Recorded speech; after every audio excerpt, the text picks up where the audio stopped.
Yo, yo, yo. What's up? What's up, everybody? Hello, hello, hello.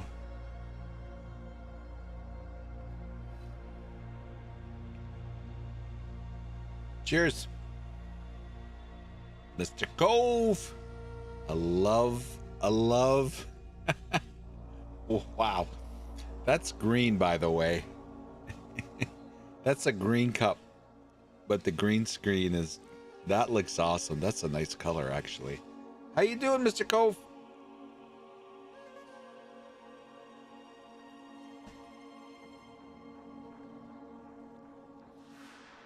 What's going on, everybody?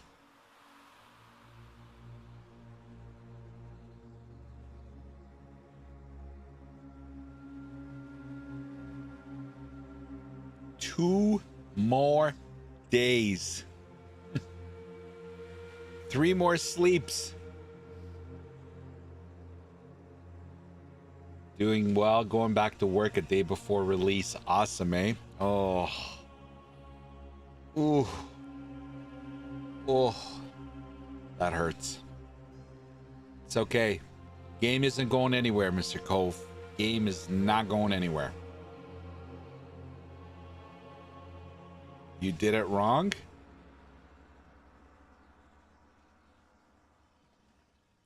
Nothing I'm going to say is going to make it feel better, but the game's going to be there, and you're going to get to play it when you get to play it.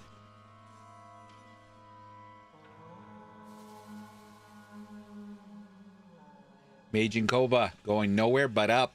That's right. Oh, guys, unbelievable, man. It's, man, I can't wait. I can't wait to play the game, obviously, but I'm looking at my keyboard and the amount of crap that's in it. So I purchased, typically I buy like those compressor can, the air pressure, you know, with the little sticky and, but I'm like, man, I go through so many of them. And, you know, I want to do a complete, like, I'm pretty good at cleaning my desk and cleaning my PC. Like, I open it up and I, you know, blow it all out and crap. So I'm doing a major, I want to do a deep clean Thursday. So anyway, I went on Amazon and I'm like, I got to buy more of those air pressure cans, right? To get all the shit off my keyboard and all that, the computer. And I'm like, let me get one that I could actually charge. So I bought one. I can't wait. I get it Thursday and I'm gonna fucking blow everything here. Oh, I can't wait to clean this keyboard and my PC. Ready for 1 million talk. Oh, did you hear that? Oh, I don't know if you guys saw my tweet today. But you know, my tweet kind of summed it up. The more I hear Jonathan talk, and this isn't me being a shill. This isn't me being a POE2 shill. Okay? It's how legitimately I feel. I'm not kissing anybody's ass. I don't get anything for it.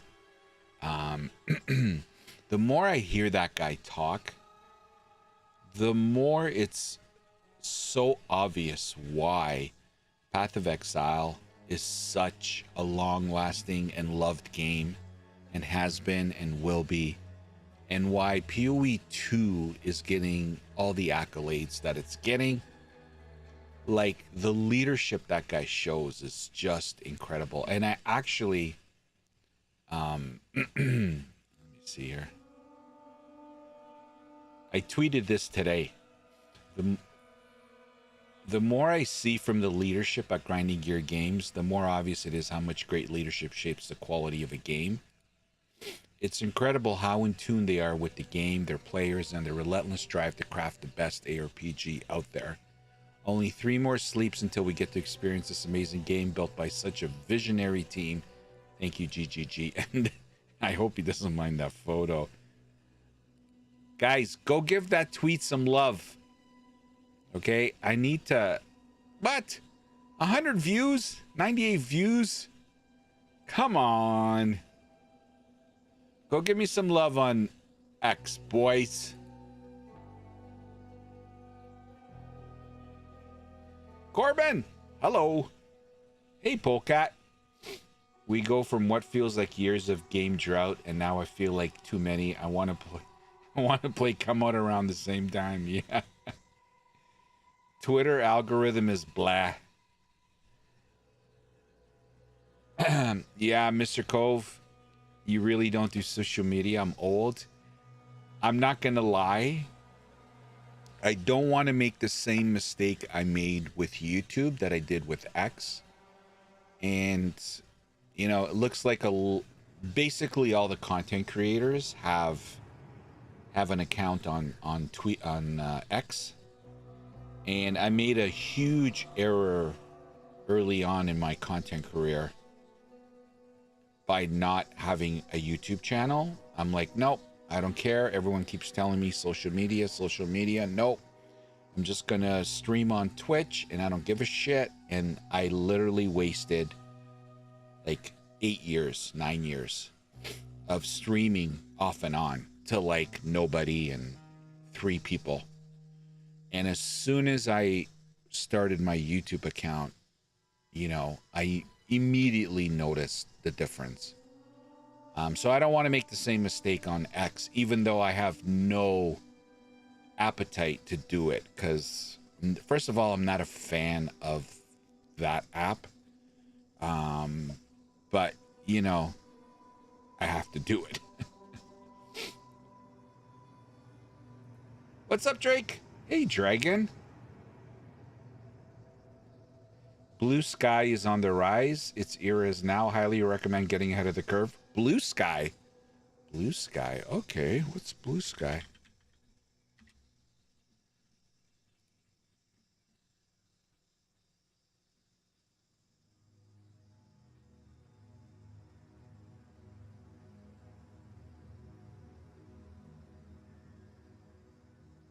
Hey, Justin. How are you? Oh, thank you, Majin Koba. Thank you.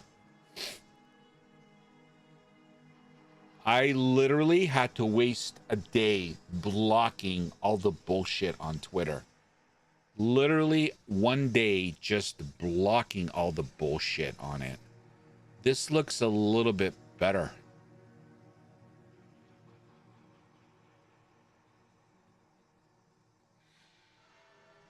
Ah, okay. I see. Blue Sky is just for one group of people. It won't last. Good, you're just eating dinner? Right on, Justin. Right on. Blue Sky won't last. It's for one group of people. Well, what's wrong? I'll be on X and I'll be on Blue Sky, so I got both covered. Is there one in the middle? Is there one in the middle? Anyway, guys, thank you. Thank you for bringing that up. I'm going to put that in my little trusty thing here, and we'll close that up. Twitter is the middle, in my opinion. Oh, I don't know about that, man. I don't know about that.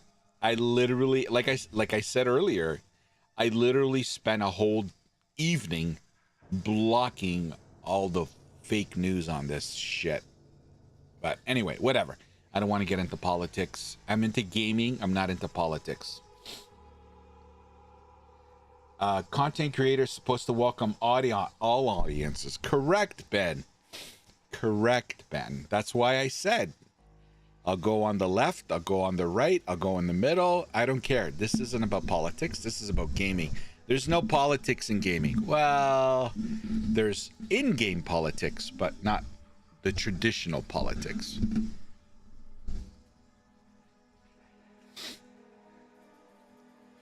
Okay, guys, please, if you can, go on X and go give this tweet some love. Give all my tweets love, okay? It pains me that I have to pay for this little blue check mark. $2 a month or whatever it is. Okay. So, where was I? Okay. So 2 more days. Thank you, Drake. Truth Social and Blue Sky are the sides, but I get people not wanting to do Twitter now. I just do none of it, LOL. I was too old for Facebook. Now, Facebook, nah, I won't do Facebook. Like, you want to know why I won't do Facebook? Because my dad's on Facebook. And, like, if I go on Facebook and he sees me on Facebook, then he's gonna, like, send me videos and he's going to tell me to call this uncle and that uncle and then my uncle, and all these people are going to do. Actually, they've already friend requested me. Like, I signed up to Facebook a long time ago because my sister lives in Italy. So it was a way to stay connected with her. But, you know, that's the only reason why I would go on it. And then I started, you know, my dad friend requested me and my uncle, and I'm like, okay, I'm getting the hell out of here. Okay. You can write off the subscription too.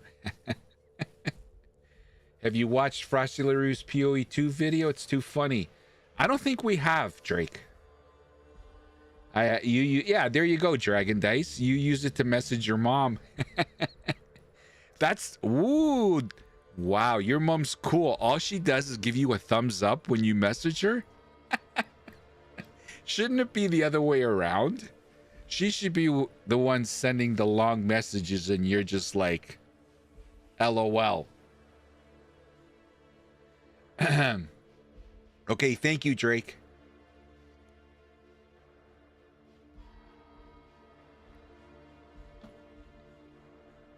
Okay, guys, so 2 days away, 3 sleeps.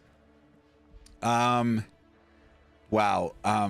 We got a lot to talk about. We'll see what we get to, but I did want to say we just literally 2 hours ago, Path of Exile came out, and obviously I want to bring out all the breaking news here, but to celebrate the launch of Path of Exile 2 in early access, we'll be running 2 weeks of Twitch drops.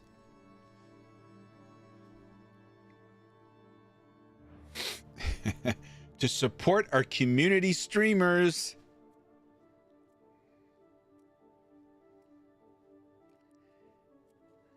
That'd be me. I'm one of them.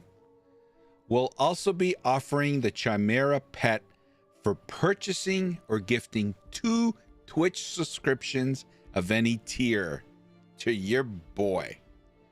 Or if you're a hater and a traitor and you can't stand me, you'll go watch someone else and gift their community 2 subscriptions. And you will forever leave me and never be my friend again, because you'll show your loyalty to some other better Path of Exile 2 streamer. Don't worry, I don't hold a grudge. I'm Canadian. We love everybody. But it would mean the world to me if you would be here and support me, but I understand.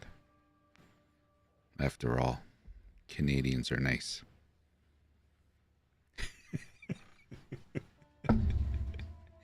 Oh my God. Oh shit. I think 6th 2 p.m. PST, I think to play. Nice. Ziz convinced them he should talk to Sony too. What? Oh, oh, really? Zizaran did this? Really, Mr. Cove? Shut up. Attaboy, Ziz. Attaboy. Well, that other game we don't want to talk about, it does it all the time, so... Oh, he convinced him for the pre-download. Yes. I did see that interview, yeah. Yeah, Ziz is the best. I love his interviews. He's so down to earth. Like, he really is. No wonder he's the POE guy, right? Like, seems like a really cool dude. You're playing hardcore this season, no distractions? Come on, Justin. Are you starting hardcore? Seriously?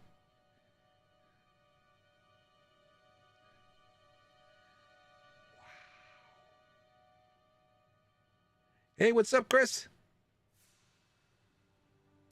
Oh my God, Justin, if you are, definitely keep us informed. Yeah, play hardcore. If you die, you go to softcore, then just continue. I know, but it, you know, oh, on D2R. Oh, sorry, Justin. Okay, got it. Okay, D2R. Well, you know, I completed D2R in hardcore, so if I can do it, you can do it.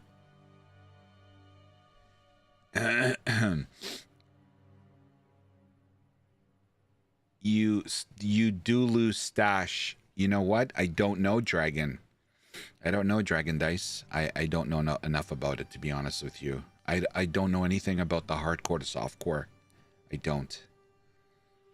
I don't know if you guys have noticed, but I really strategically have been like trying to stay away from getting too deep into the game because I want to experience it. So I'm being very delicate on what to watch and what not to watch. And the same thing with my YouTube content. It really is like a knife in my heart right now. Like, I feel really bad not popping out a video every day, but I don't want to do it just for the sake of doing it. So, but anyway. Okay, guys, so don't forget, the launch of POE2 Early Access will be running 2 weeks of Twitch drops. To support your community streamers, we'll also be offering a Chimera pet purchasing or gifting 2 Twitch subs of any tier. Okay? So when POE2 launches and you're on Twitch, on any Twitch POE2 streamer of your choosing, you gift 2 Twitch subscriptions and you will get the Chimera pet. Okay? FYI. Just wanted to reach that out. And by the way, guys, your boys on X, okay? Please follow, like, comment all my tweets. I did one today on the amazing leadership of Grinding Gear Games and how it leads, how it's so obvious how great leadership shapes the quality of a game. The more I hear these guys talk, and I'm not being a POE2 shill, the more I hear them talk, the more it's obvious there's a correlation between the great leadership and the games they produce. So imagine if hardcore had a setting to keep your character but brand you with the metadata of the level you made it in hard. What? It's pronounced Chimera. Chimera.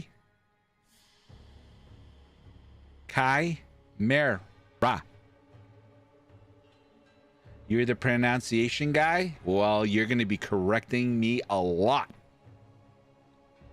They have D2 guys working on the game, so no surprise, LOL. I don't know. It caught my attention first. What? I'm with Sis. I hate the goblin thing. Why mercenary? Ah, got it. Yes, sir. That's how you saw Chimera. I'm going to break your chops now. Chimera.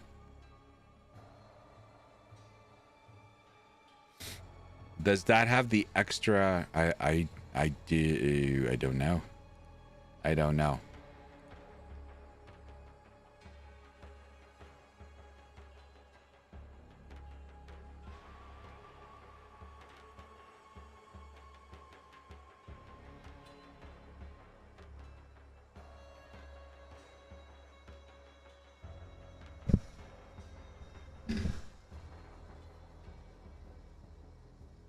Wow. So that's the pet you get. I'm just gonna refer to it as a pet. I don't want to mispronounce it.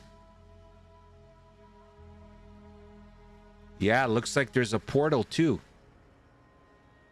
So there's an energizing bolt flask attachment. There's a Halo of the Righteous helmet attachment. The temporal Lord's portal. Those three are probably just being in a Twitch stream, and you'll earn them for the hours watched. And the pet. Actually, let's read it. Let's see what it says. Okay, so week 1, energizing bolt flask effect and Halo of the Righteous helmet. You will get the energizing bolt flask effect and Halo. 3 hours, guys. You gotta endure 3 hours of me if you're here during the first week. And then week 2, you get the Lord's Portal effect. And again, 3 hours of accumulated watch time. So from the 14th to the 22nd. And oh, by the way, during this time, December 16th is when Talkative Try and I will be doing I'll be on his podcast. December 16th at 8 p.m. And then I guess the pet, as long as you gift 2 Twitch subs, you'll get the pet. Here we go. Gifting 2 Twitch subs of any tier from December 6th to the 22nd gets you the pet. Pretty sweet. Pretty sweet. Nice.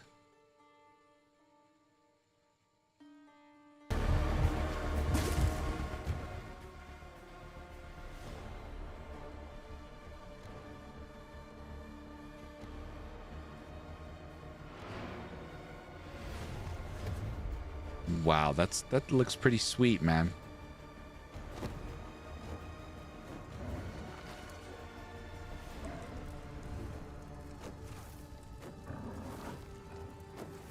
That looks like a kick-ass pet, man. Nice. Nice. Awesome. Looks good. All right, let's shut the music here. Okay. What did we want to do?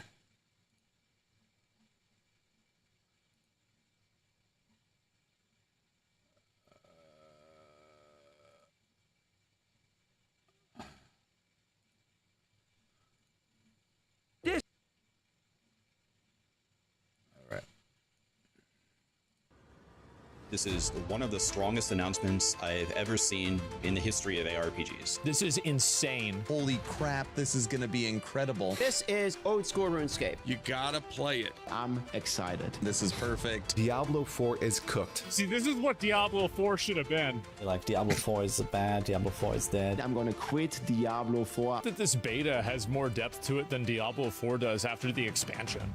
Like, this is fucking insane. Welcome back, you freaking traitors. You probably clicked on this video to hear about Path of Exile 2, and that absolutely disgusts me. Anyway, in this video, I'll be going over all the major issues with Path of Exile 2, followed by a recent tweet by the Diablo 4 Giga Chad himself, Rod Diablo-like Ferguson, as well as many other well-known Diablo 4 superfans' thoughts and plans in regards to Path of Exile 2. Alright, let's jump in and get to the major problems with this game. Unfortunately, Path of Exile 2 will not be available on Mac OS at the start of early access, but we're keen to have this platform. Okay, so Mac gamers once again are taking an L. Well, that sums up all the major problems with POE2. Sucks to be you, Mac gamers. Anyway, on to bigger news. That's it. That's the only problem. Let's recap the tweet heard by literally billions of people around the world. Look at Rod Ferguson's tweet. Is this the Diablo-like thing? Is this that bullshit about that? Let me see if I can find it. Yes, it is. Rod Ferguson. There it is. Let me double check. So, a couple of days ago, when the POE2 stream ended, literally X is blowing up. People are posting like crazy. Holy crap, this is going to be incredible. Rod Ferguson, the general manager of all of Diablo, decided to go on Twitter and absolutely cook himself with this unhinged take. Oh my goodness. Unhinged. Hogs got the video. Path of Exile 2 reveal was so epic it steamed Rod Ferguson. All right, what is the it? genre of ARPG is starting to mean a lot of different things. Much like Souls-like and roguelike, I wonder if we could normalize Diablo-like for ARPGs that follow the Diablo formula. I absolutely cannot believe that this is real. Out of all the badass stuff that was showcased, after all the in-game, after all the Atlas rework, dual skill trees, and weapons that you can dual wield in one hand, all the 6 classes, and all this badass shit that they showed us yesterday, the Path of Exile 2 early access live stream, this right here was my favorite.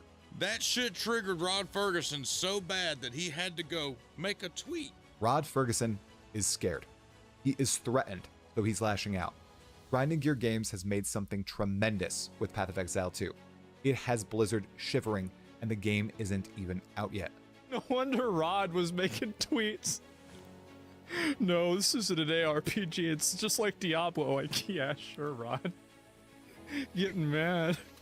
Bruh, you ain't even followed the Diablo like you ain't even got a goddamn Diablo in your game. So just please go sit down and get out of here. now maybe he's scared, maybe he's a little nervous, but the last thing you want to do is come across as petty. And that's how this looks. I think it's very unprofessional. Well said, Aaron. If I was the VP of a game company, I wouldn't be throwing shade. That's a very passive-aggressive way to throw shade at GGG indirectly. Well This is said, such Hog. bad form. It is absolutely terrible. Yep. Like the timing on it, everything about it just looks really, really bad. It comes across as jealous. Big Well, time. hold up. You guys are the ones. And I don't know if it's in this video, but when Diablo 4 launched, Path of Exile sent out a tweet congratulating Diablo 4, wishing them a good launch, and that, you know, they were looking forward to them elevating the genre and them working towards that as well. They actually put out a tweet congratulating them and wishing them well. Total two different like approaches, and it speaks to the leadership of those studios and the quality of their game. What's up, Dennis? Sounding jealous. Do you even know how What's up, freaking Dennis? cool the term Diablo-like sounds? Look, I can completely see what Rod is talking about here, and the term Diablo-like is already spreading like wildfire. Should have did that a little For bit harder, example, buddy. When a game you are super hyped for launches and it's completely not what you expected, that's Diablo-like.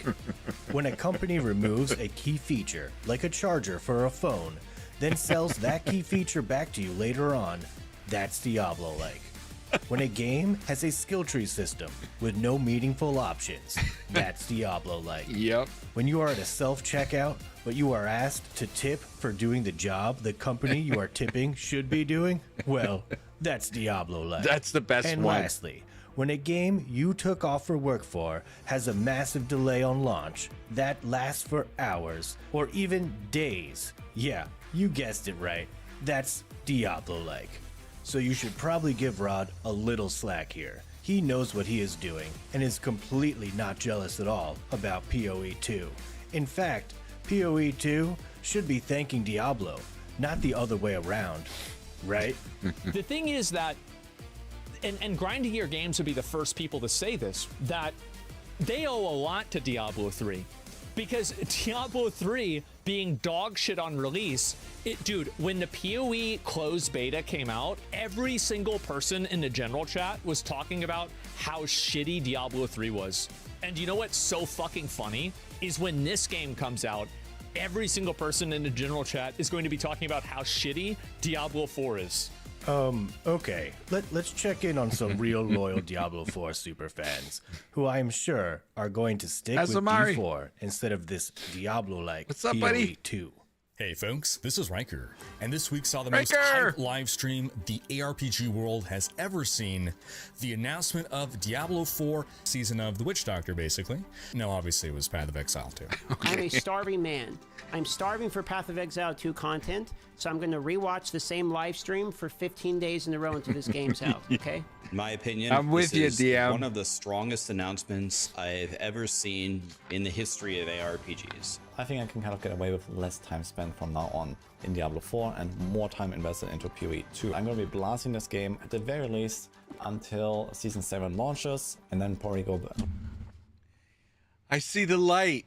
I see the light. Everybody's starting to see the light. Where's the... Oh, there's the light. Oh, there's the light. Hold on. Hold on. Hold on. The clouds of Sanctuary are blocking the light. Oh, there's the light. Welcome aboard. For those of you, I don't know if I want to say this, but I have 2 regrets. But thank God there's people here that have been with me long enough that can back me up. And it's unfortunate that this has come true, but I called this back in season 4. And I didn't want to say it on stream, but I called it. And I said something's going to happen that, you know, and everyone, and I'm not going to say it because I don't want to get hate, but I saw this from fucking eons ago, and now it's coming true. And I'm glad that all these guys are finally seeing the light and that they're realizing what the next and true ARPG is going to be of the future. It's so glaringly obvious. Right back into POE2. When we need Alessio to mostly disappear. Okay. All right, Rob, please tell me you didn't drink the Kool-Aid too. I'm really excited to jump into POE come December 6th. Okay. He didn't drink the Kool-Aid. He's in it, swimming, whistling, looking at all the hot chicks by the poolside and saying, I like this joint. This place is cool. That's what he's doing, Frosty. Hey, I give up. Let's at least try and What's up, figure Scott? out why this is happening. Something that happens almost every time a new action RPG launches is people saying there isn't enough in-game content. He is the Kool-Aid, yeah. Nah, that's never happened. No. I've personally, I've never seen that happen in an ARPG. I don't know what he's talking about. It's not complicated and it's not intimidating at all, which is why Diablo 4 sold so well. Almost no barrier to entry. They're great for casual players. The problem is it lacks an end game almost entirely. You know, I don't want to get in trouble here, but if you go watch those videos from those content creators on the launch of Vessel of Hatred, singing a different tune. I'm really Just excited saying. to jump into POE. The biggest reason for me by far is probably the crazy end game that Oh they my have. God. This focus on the end game is just absolutely crazy and fresh and new to me because coming from... Did he just say the focus on in-game is crazy and fresh and new to me? Yes, it is. Yes, it is. Before, after a certain amount of time, there is not that much to do in...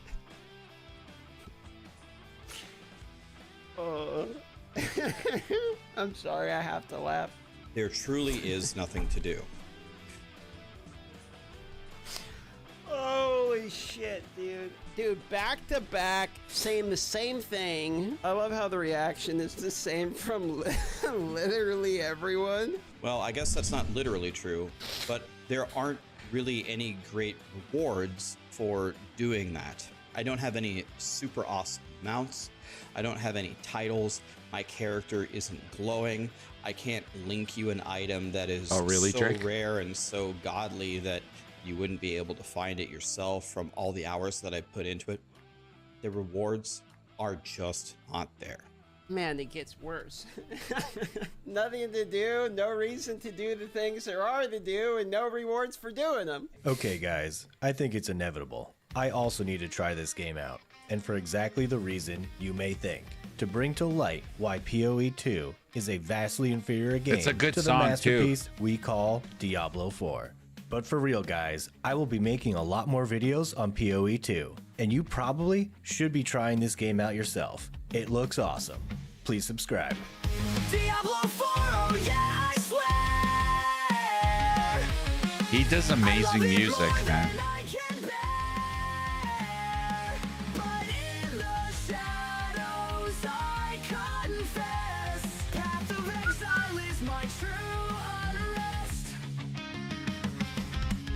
Oh my god, I didn't subscribe to his channel? What? Okay, you're saying there's a new one. 3 days ago, 1 day ago. Didn't we just watch this?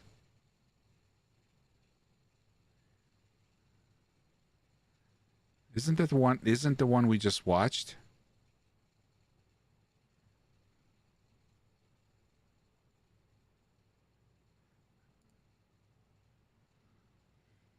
This is probably, maybe biggest news of the day, arguably, maybe second biggest. I can't believe it. It's finally happening.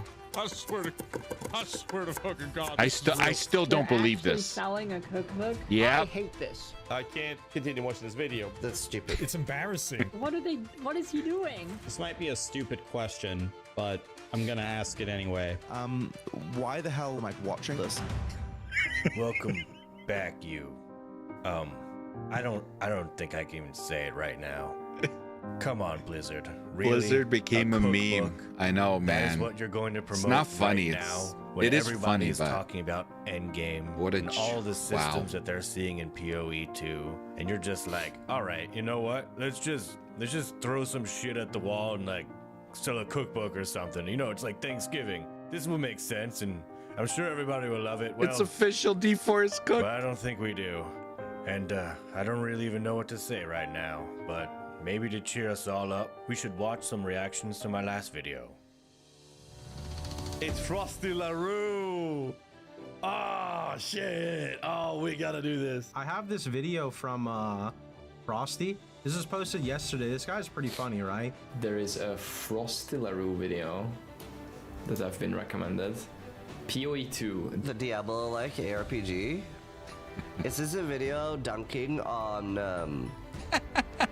What a horrible photo. Can you say a sentence? Oh, let's watch the new Frosty LaRue video, baby. How do you pronounce his name? Frosty LaRue. Frosty LaRue? Laro. Check him out. Bamboozled again by Frosty LaRue. Frosty made a clip, made a meme, yeah? Frosty LaRue. Thumbs up, subscribe. Un grande este tío, Frosty LaRue. If you haven't given him a sub, make sure you do that right now. Let's watch this. This is one of the strongest announcements I've ever seen in the history of ARPGs. Holy crap, this is gonna be incredible. Aaron is old school RuneScape. You gotta play it. I'm excited. This is old school RuneScape. You Okay. gotta play it. Okay, I swear to God, he puts me out of context in every single clip. Well, you're It's easy. like DM talking about his motorcycle. Like Diablo 4 is bad, Diablo 4 is dead. I'm gonna quit Diablo 4. This beta has more depth to it than Diablo. Yeah, they totally clipped Woody you out of context, didn't they? He clipped Woody out of context too. That's from Woody's video talking about everyone's saying this, but it's not dead. So it's finally someone else gets cut out of context. Like, this is fucking insane. Welcome back, you fucking freaking traitors. insane. Anyway, in This this is video, fucking I'll be going insane. over all the major issues with Path of Exile 2, followed by a recent tweet by the Diablo 4 Giga Chad himself, Rod Diablo-like Ferguson, as well as many other well-known Diablo 4 superfans. Frosty, you need to get a better picture of me, man. You can't take a picture that's super old when I was in Greece. Bruh. I got a bigger belly nowadays, man. This is like a skinny version of me, and like all my tattoos aren't there. I don't even know how people get into these outfits. They're so tight. Let's jump in and get to the major problems with this game.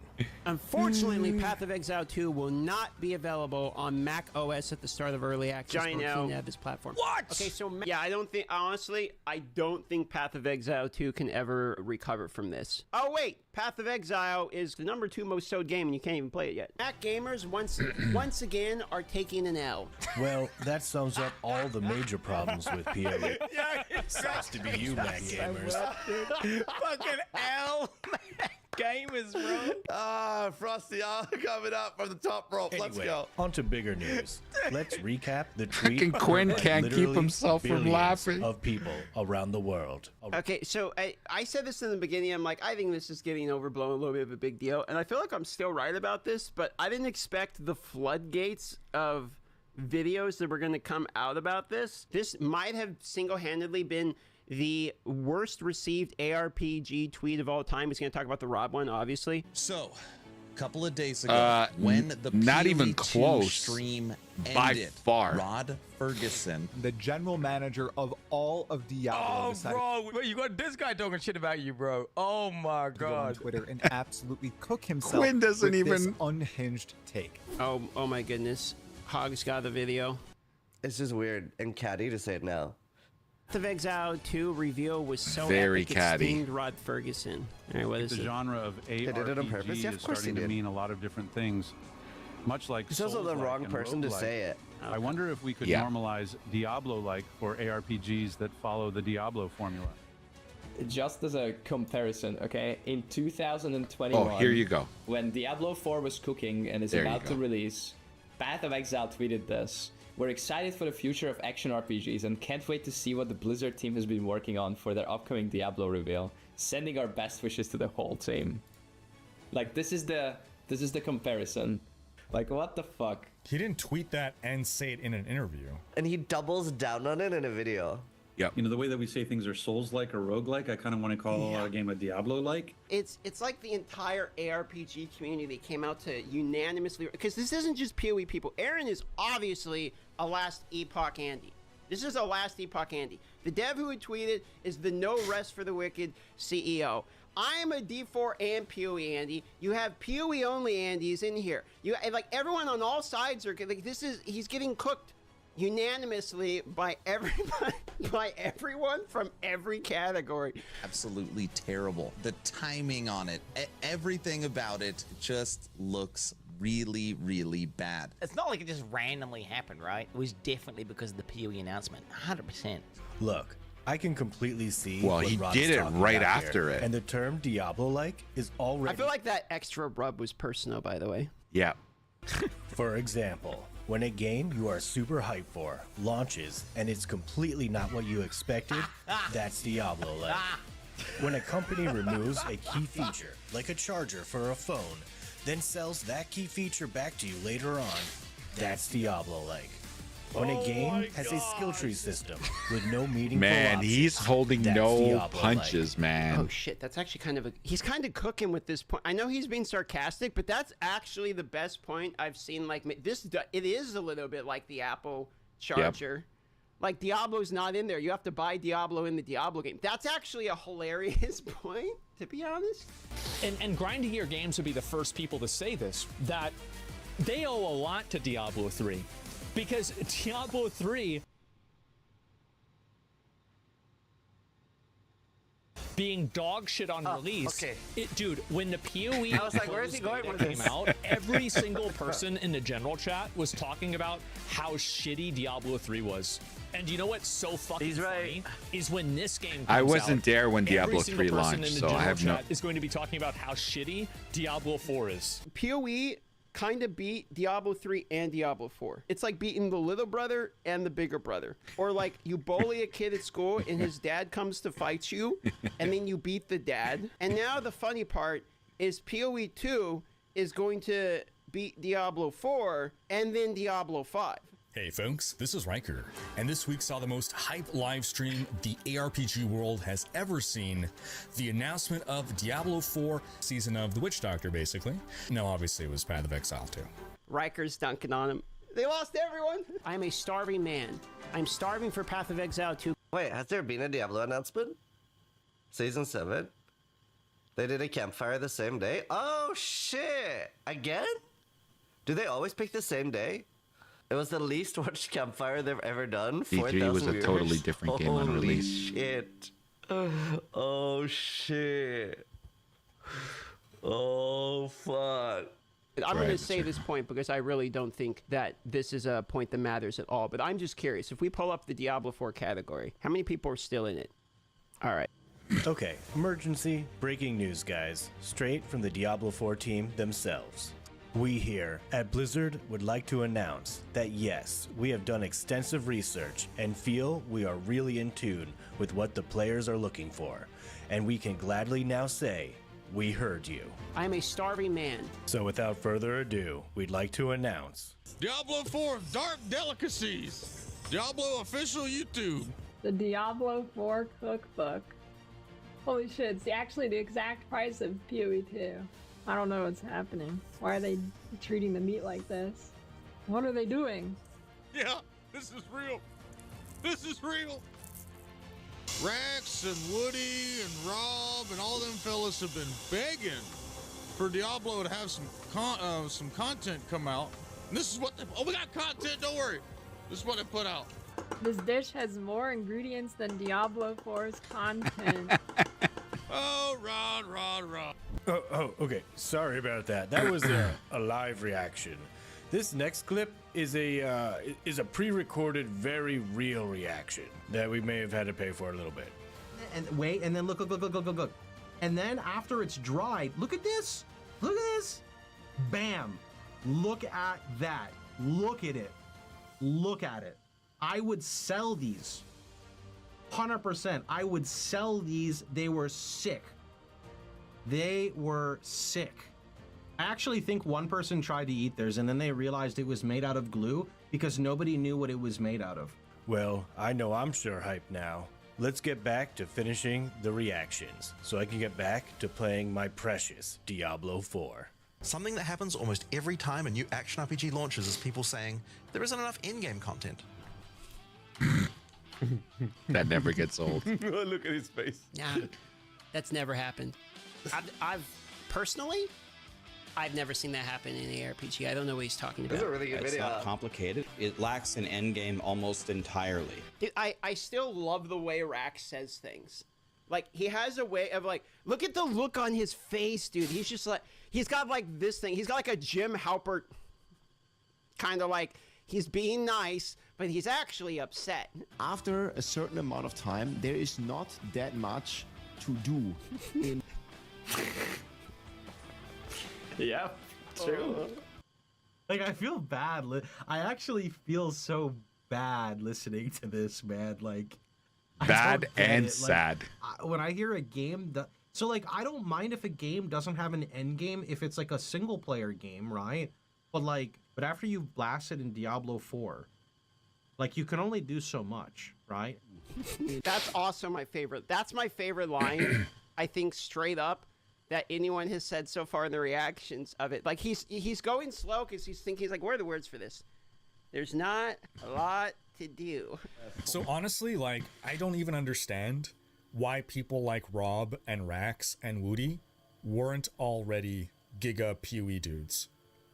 The POE is the game for blasters like these guys. I'm surprised and shocked that D3 and D4 could even sustain these guys for as long as they did. This focus on the end game is just absolutely crazy and fresh and new to me. Rob looks like he runs really fast. I like his hairstyle. It's kind of similar to mine, but like affected more by wind. What? It's like whoosh. What? I could literally do that. I might do that. This focus on the Go end for game it, Ziz. is just absolutely crazy and fresh and new to me because coming from Yes, it is. Diablo 4, That is such a good thing. Oh my god, it's like every Diablo 4 streamer. They're like, oh my god, a game can make endgame content? That's insane! Look at what companies can actually do! You can do things in the endgame? You can spend hours upon hours of refreshing new content And then when you're done with Hey, that, standalone, there's how are ya? even more. It's insane. It's so crazy. And then they said, we're going to double that in early access before launch. What the fuck? For real, guys, I will be making a lot more videos on POE2, and you probably should be trying this game out yourself. It looks awesome. Please subscribe. Good job, Frosty. Good job. Can we get the claps and channel for him? Yeah, make sure you guys like and subscribe, Frosty. Good work. Claps and channel. He's so good. Pretty good video. You know, I'm actually gonna subscribe. To Wow, Quinn subscribed. That was really good. I like it in chat. That was really funny. Make sure you give Frosty some love. Subscribe to the channel. Don't forget to like and comment on the video because that helps the algorithm. And I'm gonna need you guys to do that on my videos as well, by the way. But you know. Good stuff, Frosty. Oh wait. Oh, geez. Have there been little things at the very end every time that I've been missing? Are We don't call you grandpa for nothing. Hey there, whippersnapper, you Hi, I'm Mark Oh, you know I hit the wrong game button. director on Path of Exile. Oh, well, that got ruined. I'm great. You're waiting for POE2 to start? Yeah. There's a huge lineup already. It reminds me of that time. It was only time I ever went to a midnight release was when Destiny released. I went to the midnight release, and it just reminds me of me and my brother going there. Probably got there like 2 hours before midnight. I don't know. We probably got there earlier. Probably 9:30, 10 o'clock, whatever. And just sitting outside and waiting for midnight to show up and hoping we were close enough to get for them not to run out of copies. And actually, I had already planned that I was going to buy the Destiny PS4 package. So the game and a PS4. I didn't have I wanted to upgrade my PlayStation. So it was a blast just being with other gamers in person and just talking about the game. I had never played it. My brother told me, you're going to like this game. Pick it up. So I was just talking to everybody in line about, what the game was like, the 3 classes and all that kind of stuff. And it was just such a blast. This is what it reminds me right now, waiting for POE2. Anyway, what did we want to watch here? What is 1 hour ago? I love POE. No, not that.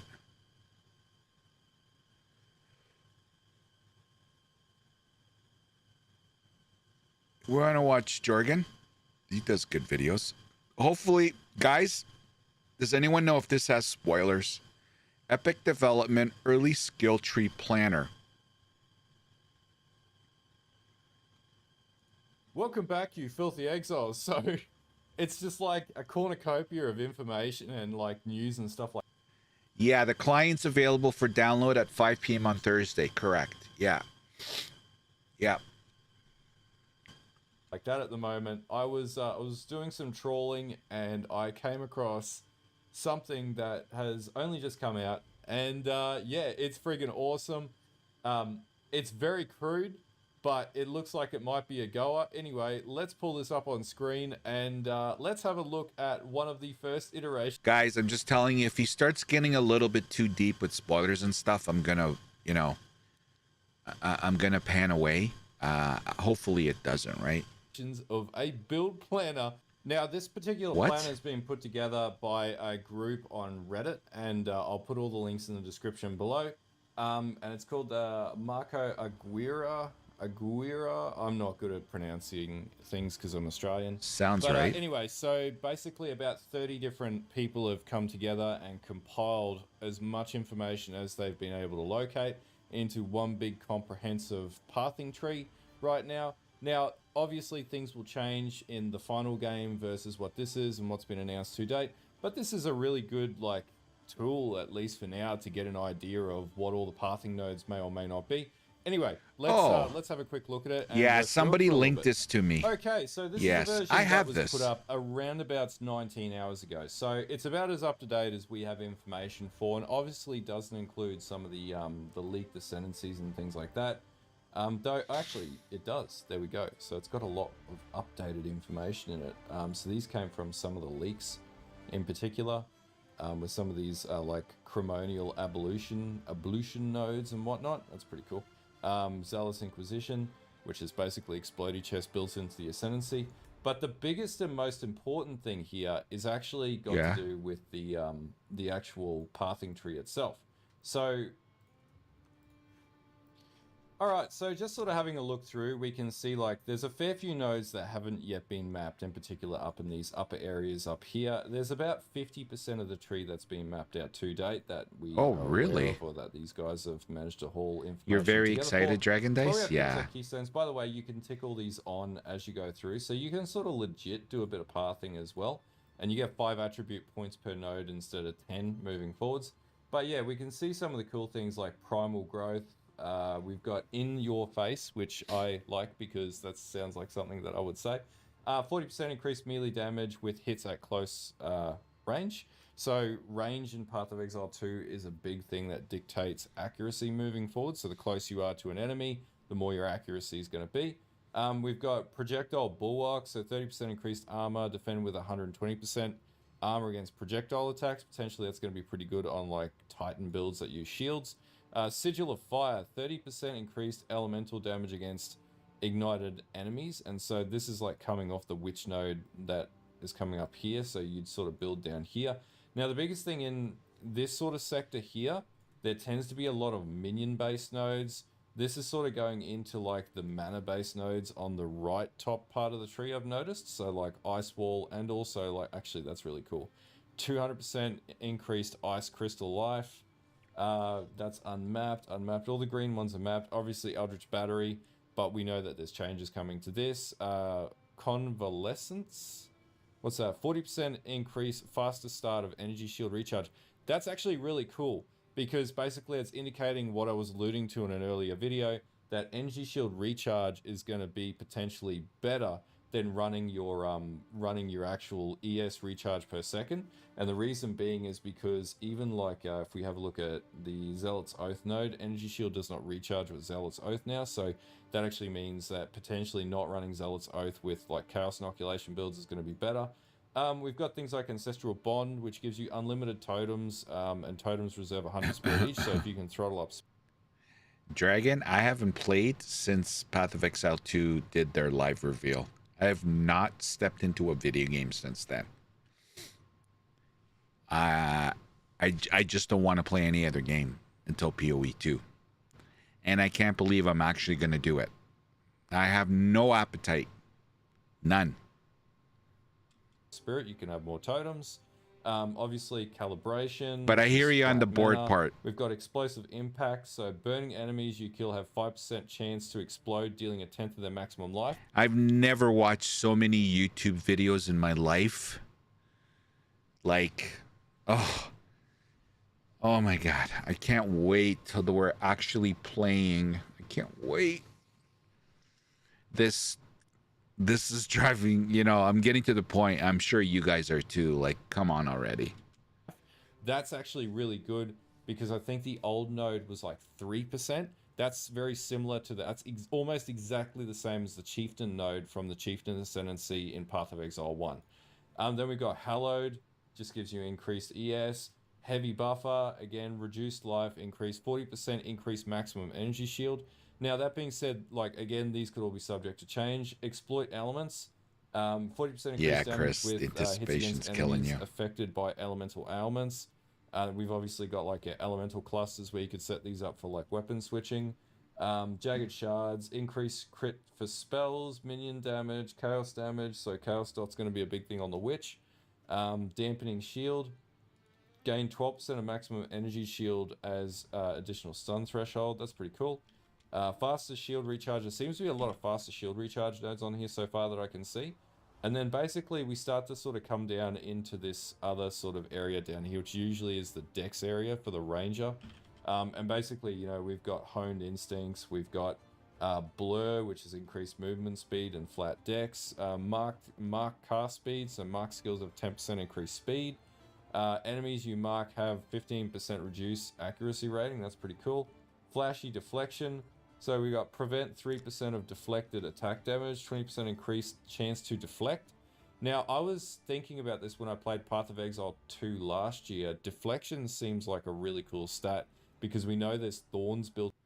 Jorgen is so good at explaining everything. He's obviously a build guy. He knows his shit. He's been playing the game forever. So he is a really good build guy. And I don't know, he just has a way of explaining stuff. I think I might play a city builder tomorrow, something different. Oh my god, they did whatchamacallit? What's Enshrouded, right? Enshrouded did a major update actually. Are we going to be able to see the full ascendancies? Don't know whether that's in the Warbringer Corrupted. No! God, please, no! No! No! No! Let's watch Dreamcore. Welcome to another video, and the countdown to launch continues. We're just 3 days away. In this one, I wanted to do a bit of discussion on another kind of concept or build basis that I've been considering starting on launch day, and that's a Corrupting Cry Warbringer. So first, I'm going to go over the Warbringer Ascendancy together with the Corrupting Cry support gem and look at the synergy there, and then I'll cover some of the passive tree nodes that will work really well in this type of build, and at the end of the video, I'll discuss what a potential Corrupting Cry 6 link would look like, and how you go about getting supplementary damage into this type of build. Okay, so the Warbringer is a Warrior Ascendancy, and so far, these are the notables that we know about. The nodes we're interested in for this build concept. Anybody considering playing Warrior?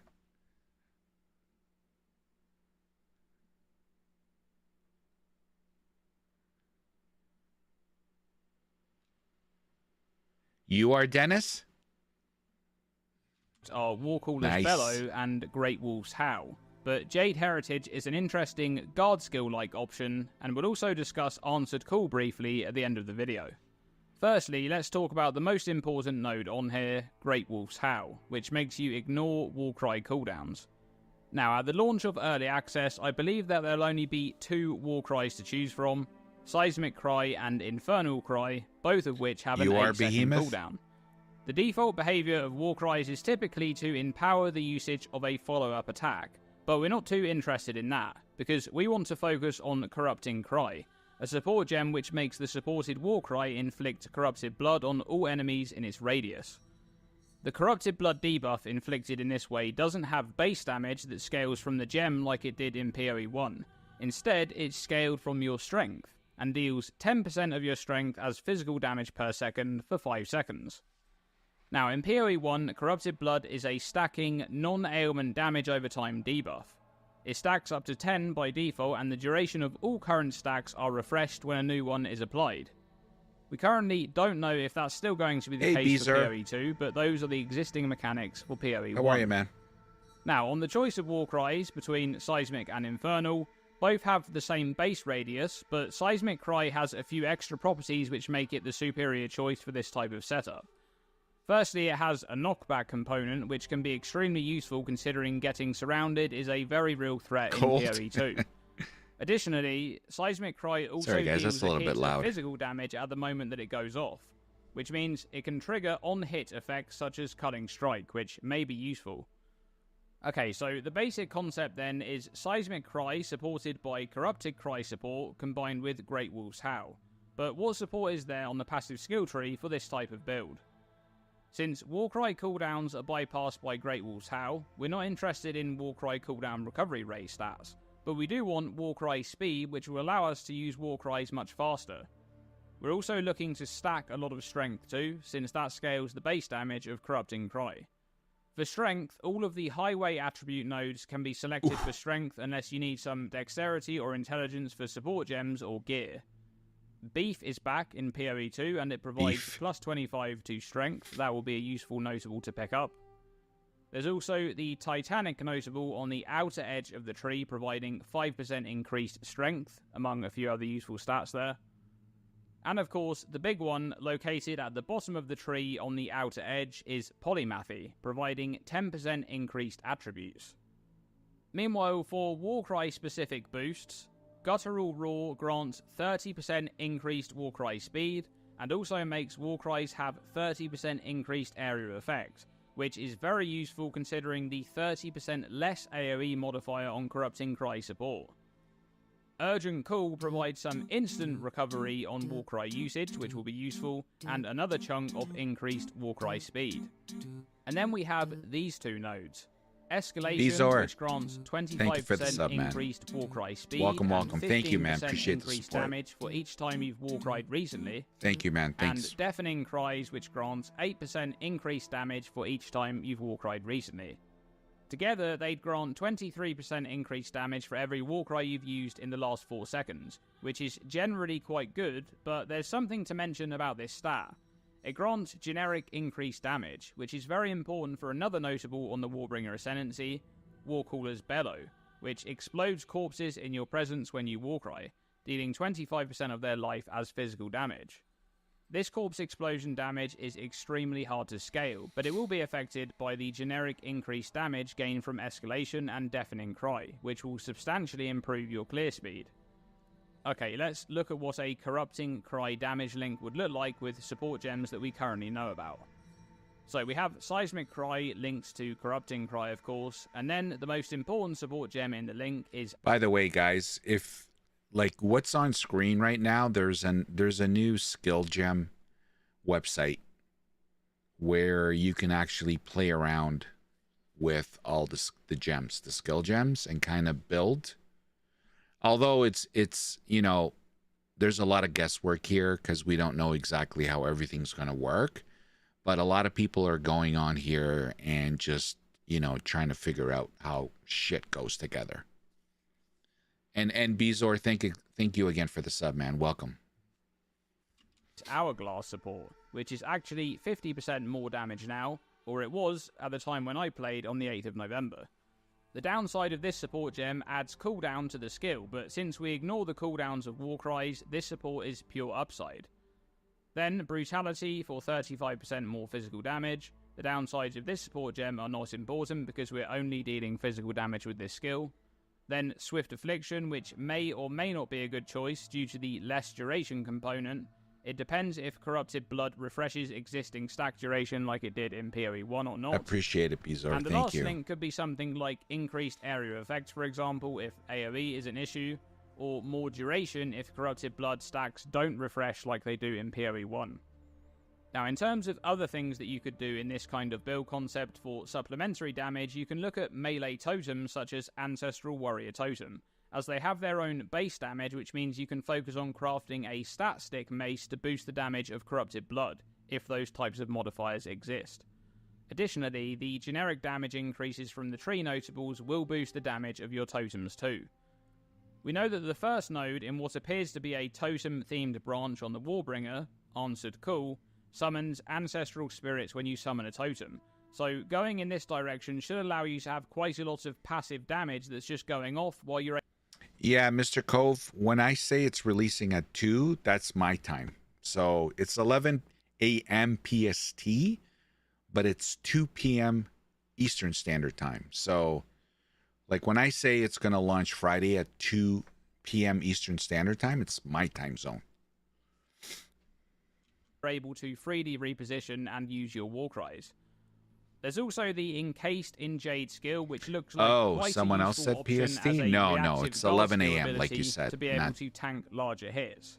Thank you, though. Defensively, a build like this should feel quite nice because you have a good chunk of extra life coming from strength. And as I mentioned before, there also shouldn't be too much time required standing in place, so you should be quite free to move around and dodge dangerous incoming hits. Warrior's going to be a beast. And we're still missing 5 full notables from the Warbringer Ascendancy. That's crazy. There's so many possibilities there on what those could be. But that's pretty much it. I just wanted to go over something I was looking into as it looks quite good. But one of the big questions for me is how much strength you'll be able to reach, because we don't know just yet how much will be available on gear, for example. I hope you've enjoyed this video, and thanks for watching. And as always, stay tuned and stay safe. Yeah, he's good. He makes great videos.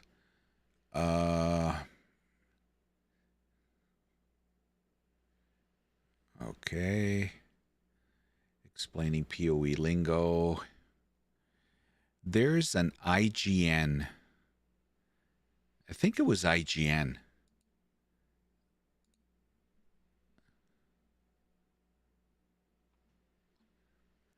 That interviewed.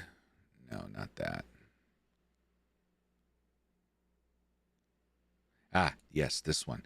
This is a great video. Path of Exile 2 has everybody hyped, myself included, for the December 6th release of the beta. Now, I've been very fortunate in that I've gotten a few opportunities to play it over the last year. I've played the Witch, I've played the Ranger, I have played the Mercenary, I've played the Monk. I can't wait to dive in and play the beta. That said, at all of the preview opportunities, I had the chance to sit down with Jonathan Rogers, the game director, and ask him a few questions. Now, I've never released these interviews before, but I thought I would do so right now to get some thoughts from him about Path of Exile, about the games industry, and what he thinks. What are you doing over there that's keeping people into Path for over 10 years and excited about Path 2? What do you focus on to keep that going? I really think that it's being unafraid of innovation. I think a lot of game companies, and especially as they get larger, they start to get very sort of dried in the wool, and it even happens within the studio. Like, quite frequently, I propose a change and I get a lot of pushback from people because, oh, this is the way we've always done it, you know, that kind of thing. And just even from that, like, I don't think it's even necessarily, like, you know, because people talk all the time about how, oh, you know, budgets get large and people get it risk averse. I don't even think that's necessarily even the largest pressure. I think that what it is that even internal to the studio, you know, a lot of people get used to how things are. They want things to stay the same. Like, many people who work for a game company are fans of the game. And so you get that same pressure of like, oh, you know, we can't change our flasks work. We can't change this. We can't change that. You know what I mean? And so we just have to really try to push through that. And so a lot of the time in the studio, what I'm doing is I'm saying to people, you know what? Like, even if you don't like this, we're going to try it. And if it's bad, then it's bad. And we'll just do something else. But if, you know, it's worth trying to do different things. And I think that served us well. And every time we've taken risks, it's paid off, right? And every time that we've been risk averse, I think it hasn't gone as well for us. Why do you sort of stand out right now in the industry? I think about how you handled a recent difficult decision, I have to imagine, to delay the beta from November to December. Well, let me rephrase the question.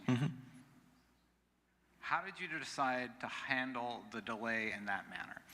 Well, first of all, delaying a game is very, very difficult because there are so many people who want to tell you that it can't be done. And the reason they want to say that is because they're like, oh, you know, we're going to have to lose this deposit on this marketing thing, and we're going to have these server costs. What's up, Toxic? I'm good, bro. How you doing? So it's a very difficult decision to make. And plus, there's also just disappointing the players, and everyone's afraid of that, and that's really hard. But at the same time, we just kind of got to the point where it was untenable not to delay because the risks were starting to get too high. But I think the really most important thing is just being honest with people, not appearing, you know, like, for lack of a better word, like a corporate drone, right? Like, you want to actually just be honest and tell people exactly, you know, why did we come to this? What? Honesty? Transparency? Blasphemy. I'm going to announce it on Thursday, Toxic. Decision, what actually happened there. And I think that, you know, like, every time we've ever been honest with the players, I think that's been something that's been really good. So, you know, that's where it comes from, really. Like, we just told people exactly why it was. We didn't kind of mince words or kind of, you know, like, trying to be vague. Like, you know, here is the exact thing that caused us to delay the game. We'll tell the players that, and they'll hopefully be understanding of that. Yeah, totally get it. And I think it's received really well. I watched a different announcement from a different company, and it was all over the place. And then I watched yours, very succinct. You take responsibility, you apologize, and then you put it out there. How come nobody wants to say the name? What is it? Nobody says the name. They don't say the game, and they don't say the studio, but everybody knows what they're talking about. I guess that's why they do it. They don't have to say it because everybody knows. Actually, I do it too. What am I doing? What a hypocrite. I do it too. You've been going back and forth between Witch, Merc, and Warrior. Can't believe Elon Musk is going to play this game. Oh, is he really? Yeah, nice. Bad PR probably when you trash talk it with. Yeah, actually, good point, Drake. Yes. I know, but this is IGN, but you're right. IGN relies on testing games, so they need them to give them the games, so they can't talk trash either. If you do it indirectly, you can deny it. Yeah, exactly. I as a player, really appreciated that because I am looking forward to the Good point. November date. What's the biggest issue facing the overall industry right now, in your opinion? Oh, that's a tricky one. You're going to go Necro, Rambo? It's interesting because I think AAA gaming is kind of in a weird place right now. Like, we're kind of in this weird,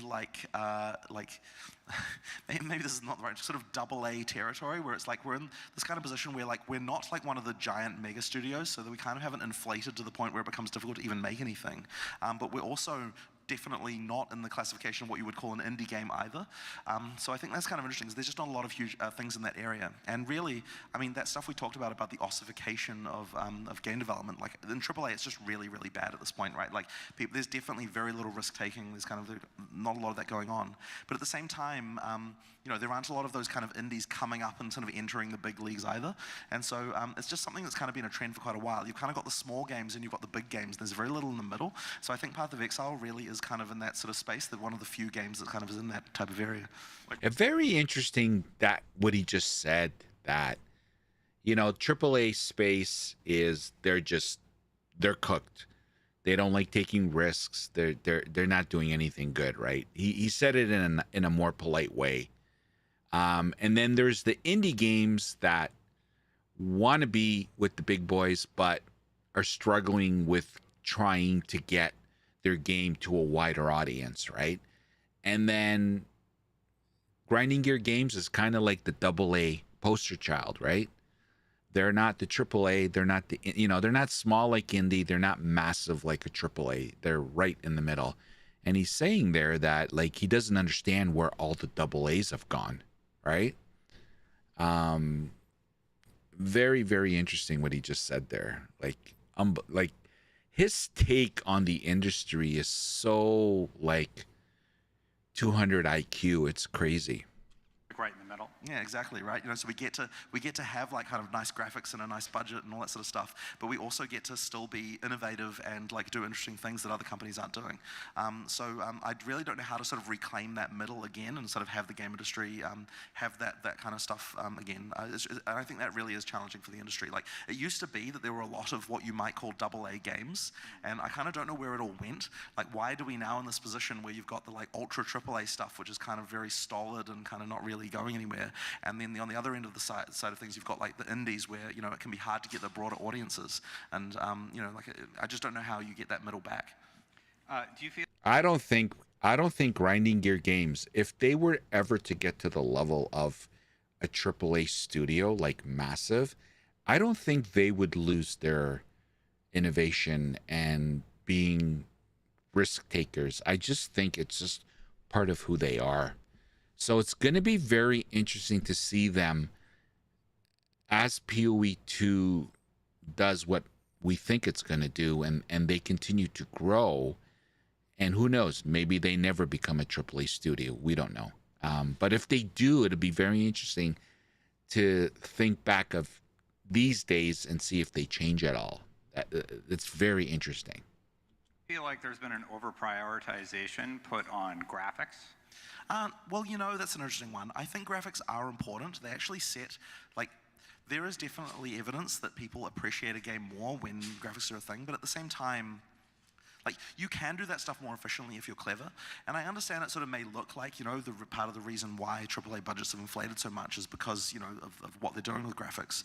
But at the same time, I do think that a lot of what they're doing, like you can do good-looking graphics by taking advantage of modern hardware without tying yourself into a process that leads to like a very expensive development process that I think it's some in the studios evening, have. I believe. Like we're able to produce a game with 100 bosses and like 800 monsters without having to, you know, fall into the trap of having to have a team that's like absolutely thousands and thousands in size. Like it can be done. It's just a question of you know, correct prioritization and the way that you do it. So I think it can be done. And as I said, players do value graphics. Like it's important. Like when people are looking at impressive boss fights. Part of what they're looking at is the good animation and all the sort of work that we put into that. It's part of the spectacle and the charm.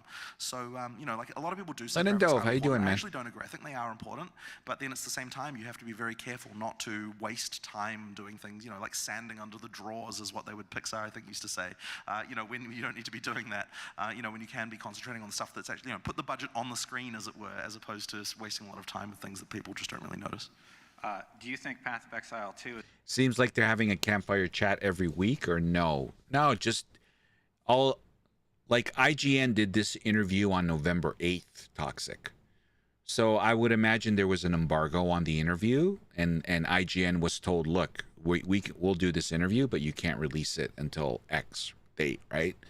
So, and plus, you know, the game's launching in 2 days, 3 days. So, of course, Jonathan and team are going to be out there doing all these interviews. So they need to pump up the temperature, right? So that's why we're seeing a lot of this. Grateful for the heat. It snowed here in Piedmont last night, in the 20s this week. Wow. Nice. Nice. Nice. If they went public, they'd be like everyone else. I don't think so, Mr. Cove, but that's just my opinion. There's every company like has a thing, and that thing is usually predicated on like the top, because they kind of drive the values of the company. But who knows? You know, maybe you may be right. Maybe if they become AAA, go public, yada yada, they start changing their ways. You know what I mean? Who knows? I would say that POE2 is going to get quite the EA player base, early access player base. They claim to be ready for 1 million, but what happens when it's 2? Yeah, Jonathan has, everyone keeps bringing up this 1 million. Yes, he said that that's what they're preparing for. Now, he doesn't think they're going to hit it in early access, but they're prepared for 1 million. Now, when the game is launched, that's a different thing. He thinks it's going to be even worse, if I'm paraphrasing. So it's going to be interesting. We have 2 major thresholds here. We'll see on Friday what it actually becomes, but it's going to be even a bigger problem when the full game releases. So Is going to be able to dethrone Banana Game on Steam charts? That's a tricky question. I think that when we go into full release, I think that there's a very good chance that we could end up topping the charts. But, you know, for early access, I'm not so sure. I guess we're going to see. I really have no idea what kind of concurrency we're going to get for early access. Like, on the one hand, you know, There like you it is go. a big... I think it's going to be a big, you know, tentpole release. On the other hand, you know, it is early access, right? Like, a lot of people might be afraid to jump in for that reason. But I guess the message to those people would be that, you know, we are a game that has the content of what a full AAA game would have these days. So prior to the early access reveal, I agree with what Jonathan just said, that, you know, it's early access. Some people are not going to, it's early access. They don't want to come in. That was the feeling of some. I was getting it in all my videos. I was getting it sometimes in chat. People are like, nah, it's early access. And that's when people were not sure of how much content was going to be in early access. And that opinion got worse when one of the developers from Grinding Gear Games said there's going to only be 3 acts in early access. And people got even more annoyed. Oh, no, 3 acts, only half the classes. No way, man, I'm not going to do. But that all changed on a dime when Path of Exile, Grinding Gear Games did their live reveal, and people just were like, holy crap, look at all the content that's going to be available in early access, and they're going to double it during early act. Like, so that's gone away. So I personally think the sky's the limit with early access. Personally, we'll see.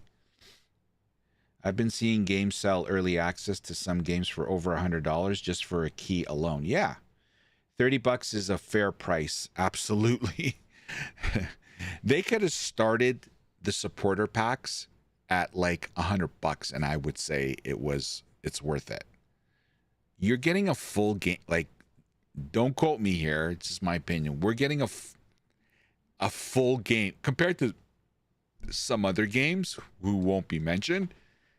Way more content for half the price. So easy. And the thing with the supporter packs, whatever dollar value you spend, you get back in store points, which you can use for MTX. So you're double dipping. You know what I mean? Definitely worth it. And we're also a much lower price point than what those games would be.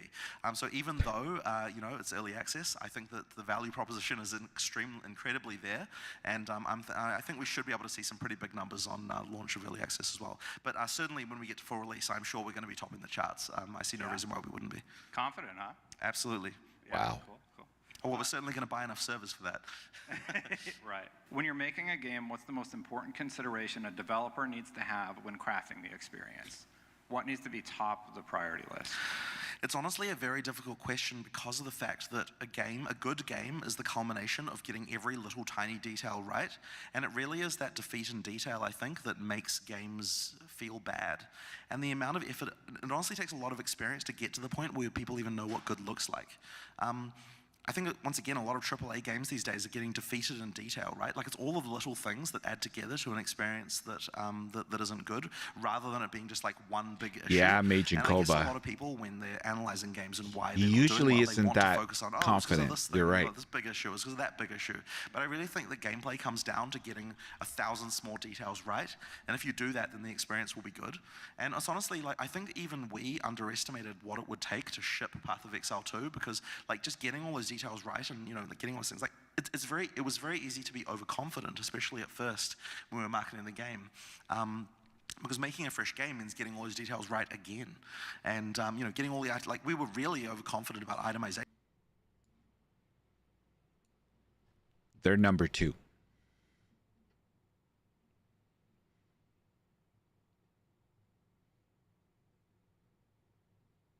Am I doing this right? Top sellers?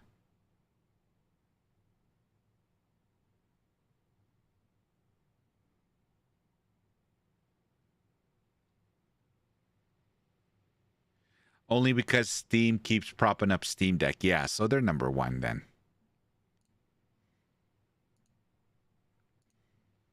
Like, it took a lot of iteration to get to the point where that was working. Like, we thought, oh yeah, we'll just take POE1, make a few changes, and then we're good. No, like, it required like a huge amount of extra work.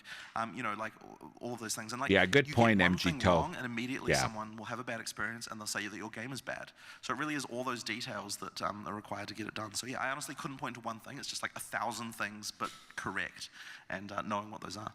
Yeah, I remember the old philosophy. I think it was Bungie who said it, like the 3 seconds of fun or Sure. something like that. Sure. Is that still one of the main things that you Well, I mean, sure, it's absolutely relevant, right? Like, you need to make sure that at every moment you are enjoying the experience that you're having. And, and as I said, any one thing can destroy that. So you need to be very careful. Okay, cool. I mean, in some ways you could say that game development is more about not getting things wrong than it is about getting things right. Like, if you can polish absolutely every little problem that a player might have out of an experience, you can give them a good time, even though, like obviously you need innovation as well, but like, it really is important just to not get any of that stuff wrong. What makes you so confident that Path of Exile 2 has all those right things? I guess we've done a lot of testing recently, and it was something that took us a while to get to and do all that stuff. But effectively, we've beta tested a lot. We've done a lot of these events like that. We've got a lot of feedback. It's helped a lot to get a lot more confidence. And I guess one of the things that also was a bit concerning when we first were doing all that testing is that we were finding that Path of Exile 1 players were not liking the game as much as new players were. So by having, by iterating more, by making it so those numbers became similar, it makes me actually a lot more confident, because I know that someone who knows Path of Exile, who knows how all the mechanics should work, is liking the game. And I also know that a new player who takes it on face value is who also doesn't have any experience with, who doesn't appreciate the game on the level of just like knowing about all the stats and everything, can also enjoy the game as well. And that makes me feel we've got both the kind of immediate, like, the few seconds of playing is just enjoyable, sort of going well, and we've also got the kind of longer term, I'm caring about stats and how to build my character stuff right as well. And if we can get both of those things right, then I think we'll have a good game in our hands. Wow. Yeah, I mean, I already told you during Summer Games Fest that I was really enjoying it. So Right. best of luck as we go towards December. I'm Absolutely. very excited. Yeah, thank you very much. You know, Path 2 is coming out. What are some of the Chris, you were driving around Cyberpunk 2077 just thinking about POE2. You just went for a cruise? That's actually a just get in the car and drive in a video game thinking about another video game. That's such a gamer move, man. That's such a gamer move. POE2 is going to be all over the place. It's going to be hard to know. Yeah, who knows? We don't. Well, we're going to find out Friday how many people are going to play it. Jesus. It was awesome, actually. Yeah. the pitfalls that you want to avoid with Path of Exile 2? And at the same time, what were some of your must-haves when developing a sequel to an already hit game? Yeah, so I mean, the tricky part is that when you make a game, a sequel to a very popular game that has a very hardcore community, every single thing you change about it is like a potential point of friction for a community that's going to be like can be incredibly. I don't know MG Toe, but I do remember something to the effect that by the time we're done the campaign, we're gonna have 160, 180 spirit. That's really all I remember about anything about spirit. I've heard that by the time we finish the campaign, we're gonna be in the 180 spirit range. I don't know about the spirit binding gem. Alessio! Hey, Alessio's here, everybody. The opinions expressed by Alessio do not represent this channel, nor do I agree or disagree with anything he's about to say. Viewer discretion is advised. Oh, Spectre Gem. Oh, okay, sorry. I mean, look, they've got a lot of opinions, right? And so the pitfall that I worry about is, like on day one, you get a bunch of even though which weapons have a lot? Like Spirit too, because they're and enjoy it. You might have a situation where like POE1 players are kind of like, I don't like this. It doesn't fit to whatever I want. And so that is a really big problem. And we were actually very concerned about this because when we first did our user testing closed betas, we actually Lenindove, do I use map runners in King's March? I have, yes. Actually found that Path of Exile 1 players rated the game worse than what Path of Exile 2 players, new players did. Okay, I see MG Toe. And that was a huge concern, right? Because it's like, well, we can't really launch like this. This would be a big issue. And so it took us a while to kind of get the game to a point where both POE1 and new players both liked it. But yeah, we started from a point where new players liked it more than old players. And in fact, it was very interesting because Path of Exile 1 players actually rated the difficulty of the game harder than what new players did. New players rated the game as, it's actually not that difficult. And POE1 players were like, man, this game is so impossible. And it's just because they're trying to apply all the knowledge that they had from playing a game for 10 years to a game that has different mechanics and different stuff going on. So as I said, I think that's the biggest pitfall and the biggest potential source of strife that we might get at launch is just, a bunch of POE1 players having issues. But as I said, I think we've managed to solve those problems. There was just a lot of things around itemization and like the way the tree was, and just a lot of things like that we had to deal with. And so in terms of the stuff that I think that was just really important to get going from the start, I mean, this endgame stuff, I think that was something that we realized relatively late, that we really have to make sure that, if we don't have a good endgame going into early access, then Path of Exile 1 players are just going to say, hey, this is just a worse game. We need that stuff to be able to actually make a POE1 player feel like, oh yeah, you know what, this is a true sequel to POE1, because for a lot of players in POE1, the campaign is not even a thing for them anymore. They complete it in hours because they've done it so many times. For them, it's like just a tiny blip in the progress of a character, right? Because they spend 99% of their time in endgame. So if we didn't have that, then I think it would have been a disaster. Thankfully, now that we've addressed that concern, we've got stuff, we believe we have enough of an endgame to make those people happy. I think that pitfall will thankfully be avoided. But as I said, it was only a thing that we realized relatively recently. What was the hard... Unbelievable that they managed, in theory, we'll find out on Friday, but what Jonathan said there, that they really had to balance this influx of new players coming to the game and making them enjoy it, and yet still keeping the core OG POE players happy. Like, because there's a difference between those two players and the expectations going into Path of Exile 2, right? And I found it very funny that Jonathan said the OG POE players rated the testing, like the game POE2, more difficult than the new player. But as he explained, it's because they're basing it off of what they know of Path of Exile, right? Very interesting shit that he realized. I hope the end games feels more rewarding the longer I play it. I don't think you're gonna, Alessio. There's not enough days in the calendar year to make you finish the end game in POE2, so I don't think you're gonna struggle there. No problem.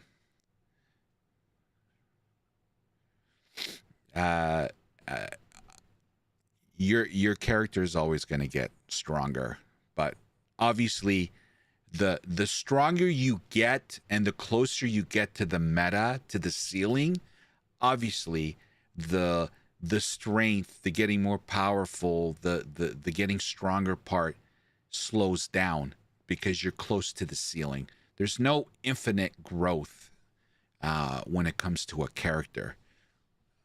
So the closer you are to the ceiling, obviously things slow down.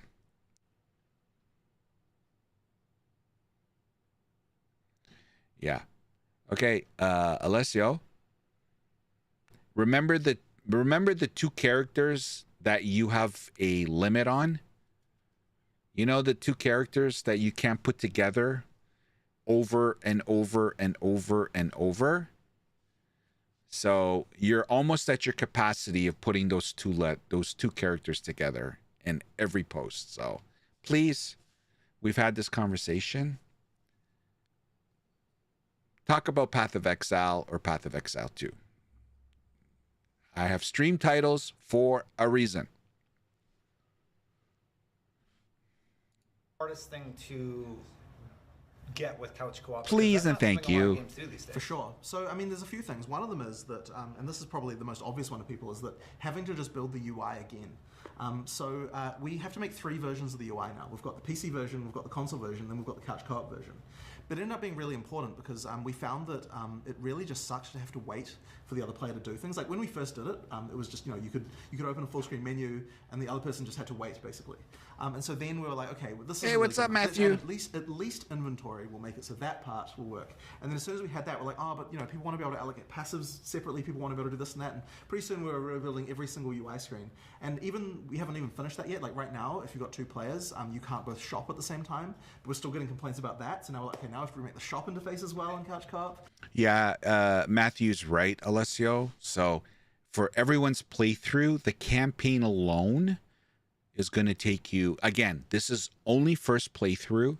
Obviously, it's going to get faster on the second and third and fourth playthrough. But on the first playthrough, they're suggesting 30 to 40, 50 hours to get through the campaign. So 100 hours in the Path of Exile world is like nothing, to Matthew's point. And we're pretty much ending up, as I said, rebuilding everything 3 times now. So that's certainly certainly something. But I think it is worth it because people are so excited for couch co-op. Like even just around the office, like once our developers knew we were making couch co-op, everyone was like, "Oh man, I really want to play this with my partner." Like it was just a really exciting thing. Yeah, and people have responded really well to it. Like ever since the announcement, people have just been really buzzing about it. So yeah. Galaxy Master, hello. Yeah, it's really cool. Yeah, but the only thing, and that's why I prefaced it by saying first playthrough. Your first playthrough is going to be that long. And the analogy I use is I'm a new Path of Exile player. I only started playing in Crucible. And to finish the 10 acts in Path of Exile, if I look at the time it took me to complete it when I started playing Path of Exile to the time it takes me now, like I've improved 80%. So that's my point. The same thing's going to happen in Path of Exile too. Like the campaign means something, but we all know the end game is where we want to be at. But There's going to be no skip campaign in Path of Exile 2. There is meaning to the campaign as well, but it's not going to be like our first playthrough where it's taken us 20 to 50 hours. You got to grind to become a god in this game, but that's what makes it fun. Yeah, Matthew, bang. Yeah. You got to work. You got to work, and that's why I love Path of Exile, to Matthew's point. It's a grindy game. You earn your shit. Off topic, if you like survival games, new and looks interesting. Oh, really? I do like survival games, yes. Yes, Twitch drops on Friday, guys. We talked about this already. Thank you, MG So to celebrate the launch of POE2 Early Access, Path of Exile is running 2 weeks of Twitch drops. So you're getting a first week is the Bolt Flask and the Halo of Righteous Helmet. You need 3 hours on Twitch watching a POE2 streamer. Then week 2, the 14th to the 27th, again, 3 hours. By the way, guys, on December 16th, I will be doing Talkative Try podcast. I'm going to be on that podcast. So December 16th at 8 p.m. Make sure you're here. We're going to be on Talkative Try. So, yeah, you're going to get Twitch drops. So, good news, good news. 3 hours first week, 3 hours second week. And you will get this pet, the Chimera, if you gift 2 Twitch subscriptions of any tier from December 6th to 22nd. So, if you gift 2 Twitch subscriptions during the Twitch drop event, you get this pet. So pretty cool. Pretty cool. What were we watching here? Oh, yeah, this one.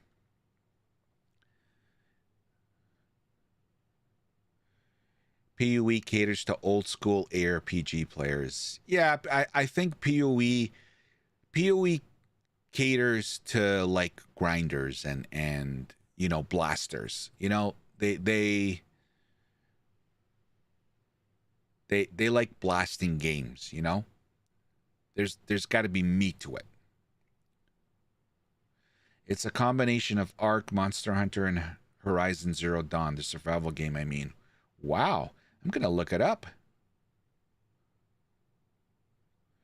I don't think other games will have a big player base for casuals who will play for 6 hours a month. Hey, Draconic. Yep, I'll take time to figure out what you have access to for skills through the campaign and how to synergize. Yeah, I'm going to take my time too. It's just a feature you don't see a lot these days. For sure. So the fact that it's being included, it kind of like just reminds you that you're putting a lot of care into Path 2. Path 2 is going to have PvP, right? It will, but it's not really the focus, to be honest. So every time we've ever tried to make PvP like a big focus thing, people have kind of found like they enjoy PvE better. So like we'll have PvP still in, but it's more of a kind of fun thing you might want to do with your friends rather than some big serious competitive thing. Like, you know, we're not an esport. You know, that is not our intention. So yeah, that's kind of. Do you have any concerns about balancing going in? For PvP?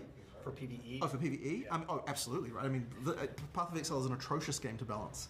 It's especially hard now because the amount of cross-class synergy that can happen, because, you know, we're doing a lot more of the sort of combo type. Okay, guys, sorry. I'm just reading Alessio's message about I don't think another game will have a big player base for casuals who play like for 6 hours a month. I have a hot take, okay?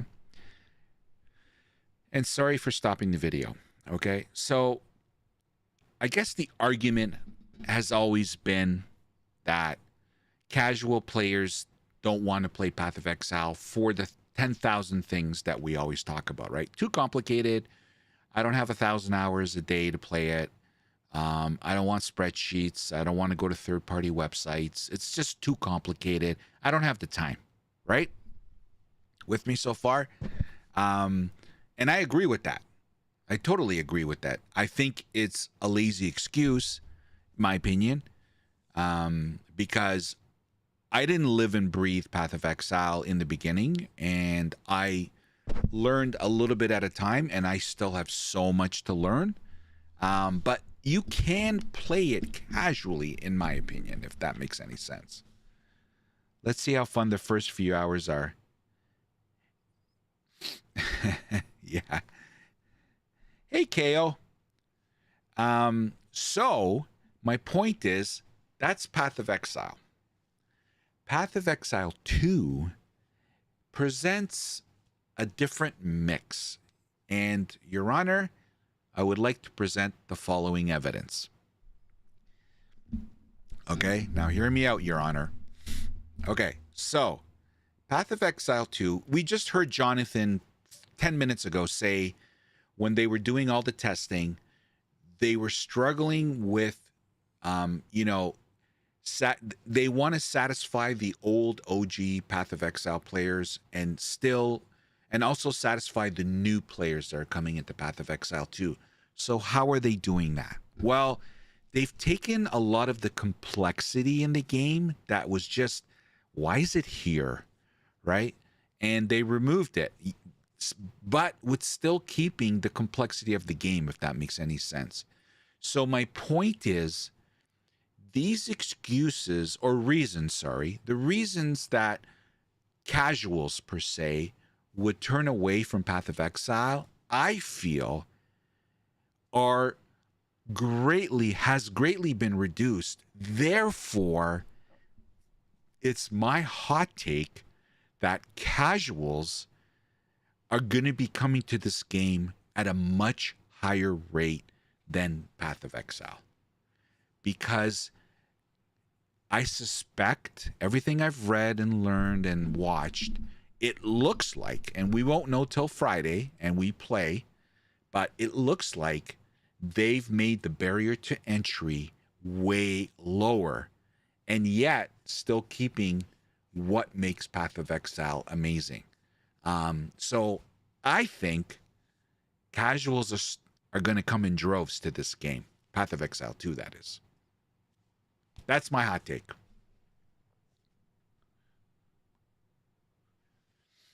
POE was complicated for me, so less... POE was complicated for me, so less complexity while maintaining depth sounds great. We will see, though. Well, that's what they're saying, Dragon Dice.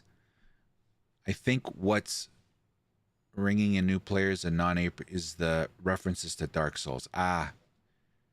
Being able to respec will help. Yes. Guys, what was difficult? Like, we could sit here for 7 hours and rhyme off everything that was complicated about Path of Exile, right? Finding a 6 link, understanding how to get a 6 link, where to find it, how to get it, how to craft it, how to link it. All that shit, gone. Colored sockets.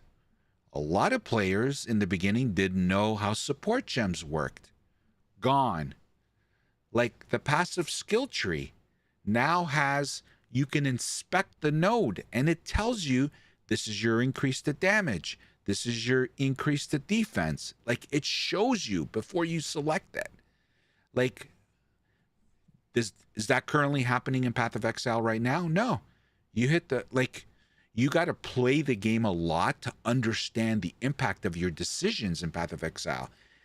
Like, in Path of Exile 2, you hover over the skill or the support, and it shows you. Like, these are all barrier of entry things that are making the ease of learning the game. The game teaches you, if I can paraphrase. You know what I mean? I wish Path would steal ruin words and be done with it, LOL. Well, we do have ruins. We do have ruins. Gold being far more accessible than those specific respec currencies. No, it doesn't. Sorry, Matthew, what doesn't? The 6 link concept was stupid. It wasn't brilliant. It was stupid. I wouldn't call it stupid. I liked it. It was a pain in the ass. But it made you learn the game. I think it's asinine they're keeping a trade site instead of an auction house. I see zero value in keeping that system. Ruins are fine. No words, please. Or worlds?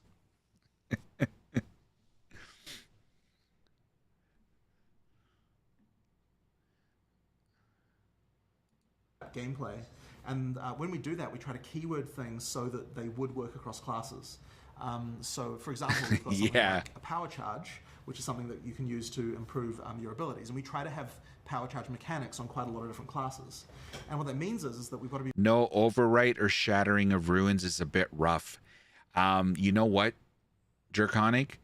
I totally agree. I'm going to be very interested. So I think, again, this is my take. I think the positioning is going to change. We'll see what the outcry is going to be. But the fact that you can't change your ascendancy, and the fact that you can't, to your point, once you put a ruin on a piece of gear, that's it. You can't put one on top. You can't take it out. Like, that's it. You're done, right?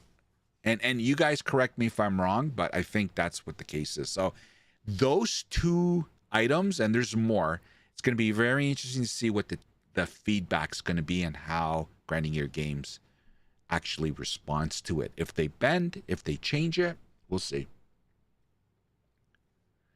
I feel farming white base items, D2, was more fun than farming for 5-6 link items. So glad they changed it. Yep. Well, not allowing you to change ruins and items, just force us to farm, create good items just for trade. For right now, they will change that. Yeah. Hopefully Ziz convinced him on that too. He was open to it. Yeah, he was open to it, which makes me believe that's okay, let's just see what the outcry is going to be, if any, and then we'll go from there. And that's the beauty of Grinding Gear Games. They know the game they want to make, but they also listen to the player base, which is a great combination, obviously. Be very careful about what skills, because you can use skills from other classes. You got to be very careful about how those things can happen, because like when you're balancing something, when you're looking at it, you may just be only thinking, okay, what can this do with the skills that I've got in this class? But given that you can use things from any class, we also have to be worried about all this other stuff, and it can kind of the explosion of different possibilities kind of gets out of control. And I mean, I know already that there's just like ultra broken stuff that you could do. Like if you use that bell with the Sork using Spark, it is broken as hell. Like you can just chew through any boss right now. So we need to do something about that. But that kind of thing is certainly tough to deal with. But we kind of like that stuff because that's what makes it interesting in the long term, right? What's your flaw? You know what, Game Quiz? I kind of agree with you regarding Mage Blood, but I also love the fact that, you know what, they want POE2 to be different, right? And you don't want to bring everything over. And I would imagine in some shape or form, you're going to see some form of it in POE2, right? That's the positive take on that they've said they're not bringing the Mage Blood over. Maybe it's going to be in some other form. You know what I mean? Kind of difficult to get to Tournament 1 on the first day, but after that, it's cheese. Oh, you guys are talking about that one. In that, like, I've heard it referred to as like nails on a board. You see one pop up a little too high. Do you like just let it linger for a while before you tap it down? Right. So generally speaking, we don't do nerfs within a league. Like whatever the balance is when a season starts, we want to keep that so that people don't feel like they invest time into their character and then for the developers to come along and destroy what they were doing. So I always try to avoid that. But each season, it is okay to be able to do some balance stuff. I don't want to just like whenever we're doing stuff like that, I try to find something that isn't what the players expect as for how we're going to change something. Like, I don't want to just, like, nerf the damage value, right? I mean, sure, you can do that, but it's cooler, I think, to kind of come up with something else to kind of subvert something that's going on and sort of make it more interesting. I guess the funny part about that is, and I think the reason why a lot of developers just kind of turn into nerf fests with their patches is because it's way easier to see the thing that's broken and nerf it than it is to see the thing that's underpowered and buff it. Because it's just like, you don't really, like inherently the things that are not as powerful get less attention because players aren't playing with them, so they're not on your mind. And so yeah, the ability to sort of notice that stuff and buff it is actually quite hard to sort of get into the mindset of doing. But they never do anything.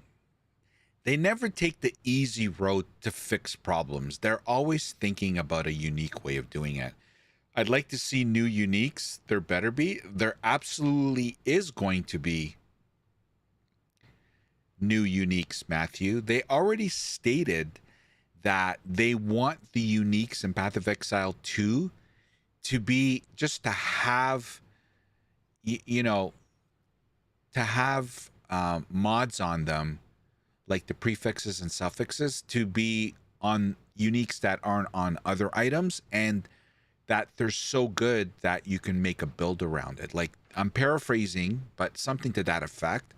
So I would imagine there's going to be some really, really good uniques. Top tier ones, yeah. They have a team dedicated to creating uniques. There you go, Game Quiz. I didn't know that. Do they really? Wow. Anybody else not like the font POE uses on its items? I wish they would change the font. Oh, really, Dragon Dice? I've never paid attention, nor has it hit me in the face in watching it. Yeah, you know, and there's this sort of dance. Are you finding it's too small? Where you want them to feel that power fantasy For sure. of leveling. For sure. But then you also got to keep it fresh, like with each season of the game. How do you approach that? Like, are you like, okay, this time we're gonna really go all in on druids, and then next season it'll be witch? It does kind of end up going like that. Like with each Path of Exile season, we definitely pick a few things to address, but you've always got to make sure that there's a stuff around the whole game. And so ideally, the way we do game design, whenever we add something new to the system, because everything has so much cross-pollination, it means that it generally will affect the builds of kind of all different classes, like, you know, when we add a league and so on. So that does keep the gameplay fresh. I think more so than most games, we have this kind of like thing where, you know, almost any system can interact with another system, and that is what leads to the complexity that like Path of Exile is kind of a bit notorious for. But it does mean that you know, it does keep the game fresh every time people keep coming back. So ideally, we can kind of tame the complexity while still keeping that element. But it is pretty challenging. What's something that you're really proud of with Necropolis, and something that you feel like you could have been better? The feedback has been somewhat mixed. For so it isn't really my thing. Like, I'm not working on Path of Exile 1, so I'm kind of. Hey, Matthew, how many hours do you think you put into Path of Exile, and what was your best character? So I'll answer the easier one first. My best character was the Ben Gauntlet character, so the Trickster. The Trickster build that he played for the Gauntlet. I love that build. I followed his POB and loved. Now, I didn't change over to Lightning Strike because I don't know enough about Path of Exile, and I never got, you know, to 100 like he did. That was my favorite build so far. What else? Oh, how many hours I have in Path of Exile? So I play on the Path of Exile website, like, I don't play on Steam, so I don't know, but like, I would probably, it's definitely under 3. I would say under 400 hours, maybe 200, 150, 200, something like that. I'm guessing though. The Lightning Strike build you went for was too complicated, Chris. My favorite build has to be the old school Aura bot. Yeah, I've never seen that one. Standalone client doesn't track hours played. Can confirm. Yeah, Draconic. Thank you. Standalone client. I don't know how to call it. Okay, thank you, Draconic. I need to memorize standalone client. Like, I'd have to literally go into every character and add up all the time that I've played for each character. But I would suspect it's under somewhere in the 200 range, 250, something like that. I'm aware of it just from being in the studio, but definitely a new guy. The main issue that we had with Necropolis, I think, was that we had a lot of like brokenness in the economy specifically. Like, there were things that certain players were able to do to get like ridiculous amounts of wealth really easily, and that kind of broke the economy a little bit in that league more so than others. The funny thing about it was Necro that Witch, at the start, people thought MG Toe, that nice. we'd nerfed everything into the ground to the point there would be no like oh, you've nerfed all these things, there's no way to get like good items anymore. And then pretty soon we started getting all these different economic exploits popping up that led to some pretty crazy stuff. I think that led to some sort of issues. I mean, that's kind of the main one from my perspective, because it's kind of what we've been dealing dealing with as a studio. There were just a lot of these kinds of exploits early on in the league, more so than usual, and so that's been kind of a bit annoying. And so yeah, it is really hard, and I think one of the things we sort of learned about that is that we really need to be doing more extreme testing. So like with each mechanic, really thinking like, okay, what is the most broken possible thing you could do with this, and really concentrating on that, because otherwise it can lead to these kinds of problems. And I think our QA just kind of weren't really thinking about it in that way as much. Like they tended to look at things and be like, okay, does this feel balanced in the context of like the other stuff you're using it with, without really thinking as much about like what is the worst possible case for this and really zeroing in on that. So yeah, we had a lot of issues around that, and I think that's part of what sort of happened with Necropolis. With Path 2, what's like your favorite quality of life thing that you're introducing with it? Like you've announced couch co-op, cross progression is huge in my mind. But what's something that you're really happy with? To me, the best QOL stuff is just the way the new skill gem system works. It's just so much easier. Oh, and also yes. now, I mean, this is just what we're doing at the moment, but like now that we've got the support gem system working how it is, it's just so much easier to deal with, and like, you know, it makes it way more obvious. We've got, I don't know if the build that you've got has all of the stuff here, but like seeing the changes that happen to your character as you add each thing, like that stuff is really nice. It just makes building so much easier. So I mean, you know, there's like a million things I could say, but like that's kind of what I'm thinking about at the moment, is just all that stuff with skills and supports and how much easier that makes the game. Story-wise for Path 2, have you put more focus into it, knowing that like you're going to have more people playing together? For sure. I don't know if you noticed the changes that were even made in the build. You probably didn't play quite far enough to really understand that, but we're doing a lot more with that stuff. I think we're doing a lot better job than POE1. Yeah, standalone. I do hope that by the time... Game quiz, you overestimate my POE intelligence. As far as what was my favorite endgame Atlas farming strat, basically my puny brain and chat put together and coming up with something. So mine has always been a mishmash. Like as far as what I like to run, I liked Expedition. I liked shit. What's the farming one? Oh God, I always forget the names.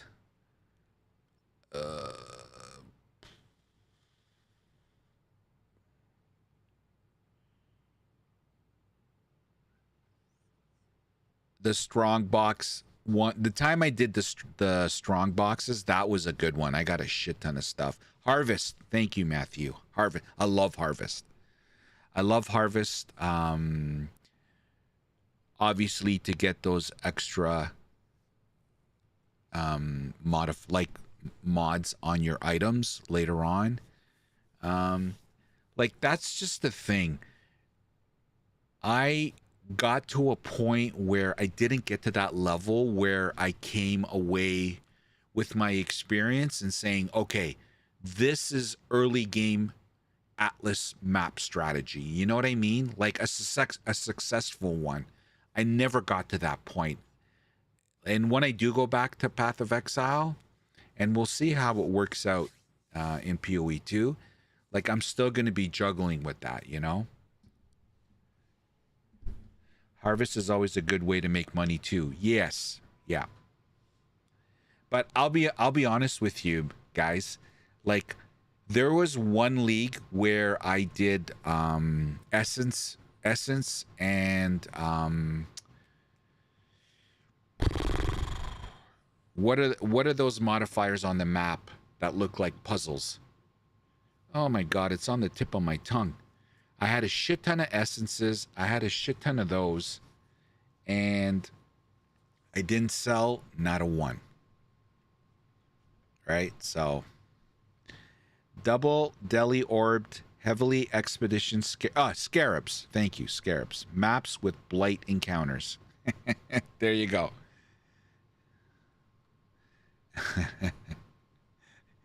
Yeah. Yeah, like we have some people in chat that have played POE for like 5, 6, 7, 8, 9,000 hours. So I rely on their injection of knowledge when I'm there and helping me out. Essences only sell in bulk. Yes. Yeah. And I need time. Nothing but time, but we'll get there. People get through Path of Exile 2, they will at least know what the story was, which was not the case for a lot of Path of Exile 1 players. Yeah, we can definitely do better there. But there's also even other things like we've changed the dialogue system quite a bit from how it was in POE 1. There's still more changes coming even for that. It is something that I want people to be able to consider good in the game, which I think that POE 1 I think had pretty good sort of environmental stuff going on, but I wouldn't say that like the overall narrative was like a lot of people skipped it. They weren't really interested, and I think that we can definitely do better there. What's the greatest lesson you learned from playing other people's games? What not to I guess do. it's very different depending on the type of game, but I guess one of the things that I mostly focus on is the fact that like whenever new games come out, you really need to be cognizant of the new minimum bar that they're setting. Like even if you're not necessarily going to, you don't want to copy what they're doing necessarily, but I think you've got to look at it as like, what is the thing that, what new standard has this game set? We now have to meet this, So like for something like so we've got a dodge roll obviously and an animation cancelling. That is not a thing that you could get away without, I think, launching an action RPG today. I think it just wouldn't work. It is set, there is a minimum standard there for that kind of level of controllability. You need to meet it. And the same is true of many other systems, like trade and the way item system work and a bunch of other things like that. Like you have to make sure you're learning that from other games. So it's just about making sure you're meeting that new minimum, because the minimum is raising all the time, right? With every game that comes out, there's something new that players will expect, and they're right to do so, right? Just more generally, what's your favorite game of all time and why? Oh, geez. I mean, that's always a hard one. This is going to be good. If you're putting me on the spot, it's the first thing that comes to mind is Half-Life, because it's the stuff you play when you're a kid, right? Shit, like, I've never played Half-Life. Like it was when I was a kid, it was my Is it favorite that games were good? Final Fantasy VII and Half-Life and StarCraft, right? Like these are my these are like the three sort of pillars of my youth of gaming, right? And so it's very hard to look past that when nothing else compares to that first experience you have with those kinds of things. Half-Life might be one of the more That's right, slightly up Drake. there above the other ones.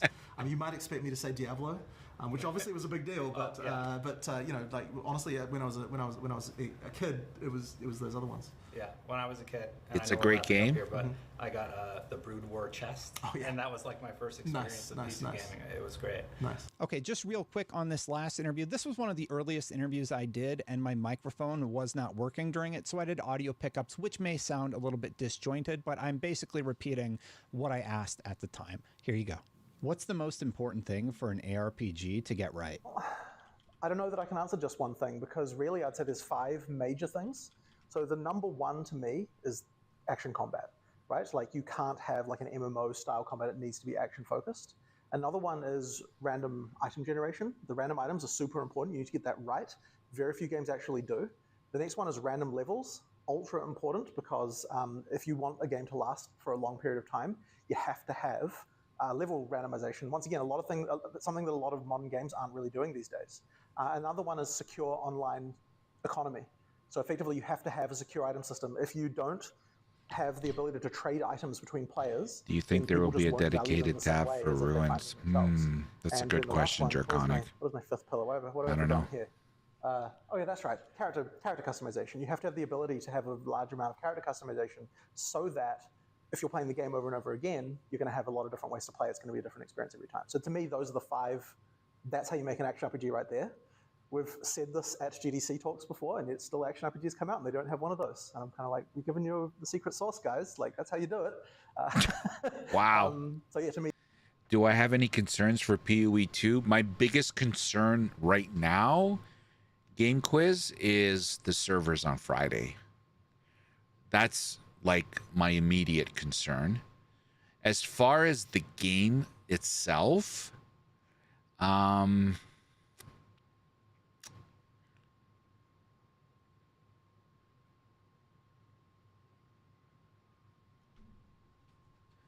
it's going to be very interesting. Even though we can reset the Atlas, it's going to be very interesting to see when people brick their Atlas and that they have to reset it. Now, they say there is a mechanism when you brick. So for those of you that don't know, if you die on the Atlas, that node, you can't play it again. You can't run it again. So it's blocking the path, right? So you can't go there anymore. But there are other ways to go around it. But I think in the beginning, if you die on 4 maps, you've basically bricked the Atlas. Let's just keep it as an example. So I'm still not aware of how you reset it. You can reset it, and it's a completely new, different Atlas. So that has me not concerned, but interested to see how often it happens in the player base. Like it's going to be very interesting, right? Reddit will blow up if it happens a lot. We'll see. Outside of that, you're going to need a dedicated Spectra bind gem tab. If each item holds 1 soul, then you can... Sometimes there won't be other ways around, like before some point of interest. Yeah. I think it'll be fine for the most part, as GG wants to show other companies how it's done. Yeah. Like I love the change they made to the Ascendancy. I love the fact that, okay, in early access, so there's going to be 3 trials in the full release, and only 2 of them are going to be in early access. I love the fact that we get to pick and choose which one we want to run. So we can run the same one over and over, or we can mix and match. I love that there's different levels of each one that you need to progress up in order to ascend. I like that mechanic. I know people have different takes on the Ascendancy in general. I'm trying to think of anything that really is bugging me. Yes, screw Sanctum. Yeah. Oh, and any debate on what the 3rd Ascendancy will be? Oh, I don't know. Yo, Mars. Sammy, am I going to buy a lot of slots for items like in POE? Probably. I don't know, guys. I don't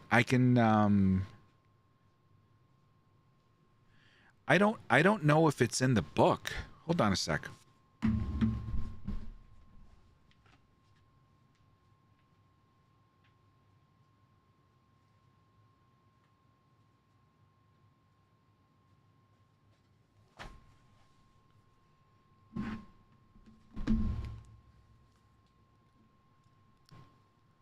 I don't know if it's going to be in the art book here. Do you guys really want to know if it's in here? Like, I don't want... you know what? I'm not going to spoil it.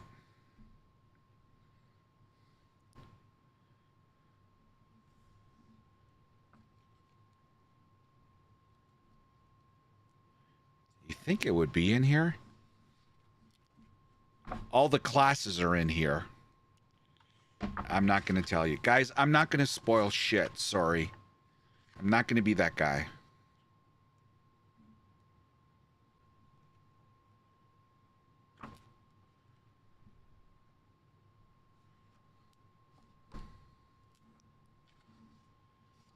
Like, isn't that gorgeous? Nice. Anyway, I have no idea, guys. So that's good, though. We know what the 2 trials are, and we'll just have to wait for the 3rd one.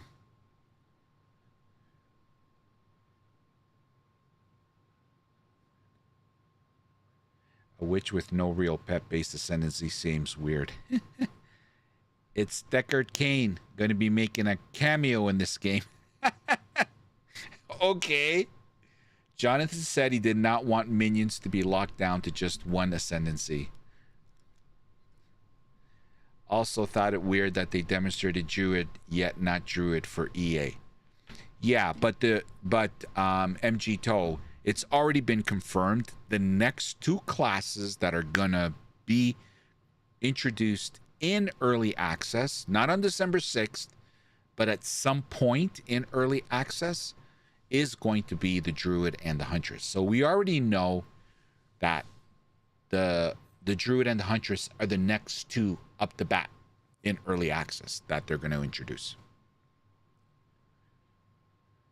Seems like a great choice. Boring to just have Necro. Well, everybody has their own, and you guys are going to be able to mix and match whatever you want.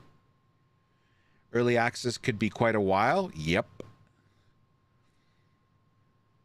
Yes, I'm predicting 12 months. I think it's going to be 12 months. Sometime this time next year is when they're going to do the full release. That's, again, not confirmed, my hot take, only my opinion. It's definitely, early access is not going to be less than 6 months. And Jonathan has said he hopes to not go past 2025 for the full version of the game. So I put 2 and 2 together. I think fall of next year is when they're going to do it. Imagine a pet druid with added skeleton. I know. Game quiz. Another thing I'm so looking forward to is all these awesome builds that are going to come. It's just going to be crazy. Absolutely crazy. I love pet-based classes. People hate on them, but I don't get why minion masters are just as much a playstyle as other combat types. Yeah. Strength int classes need to be out at least a month after EA. I think we are not going to get... so they said they want to do like league-type mechanics in early access. I think that's probably going to happen. Remember, I think they're going to do an announcement on Path of Exile League late January. Right? So I suspect POE League in Feb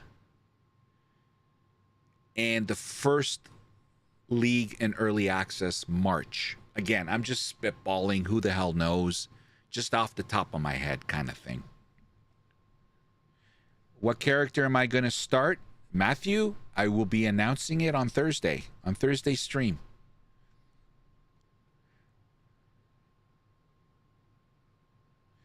I forget, is the Huntress similar in any way to the Amazon?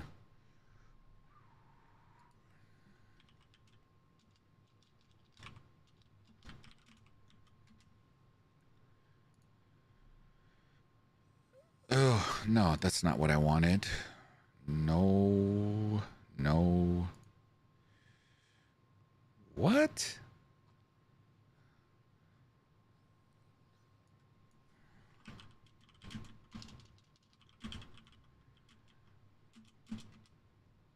There we go. That's what I wanted.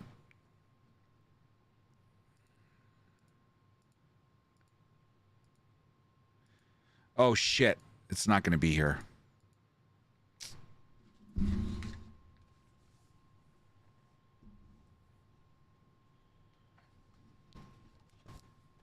All right.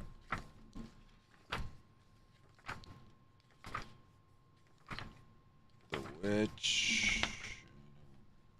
Let's see what it says here.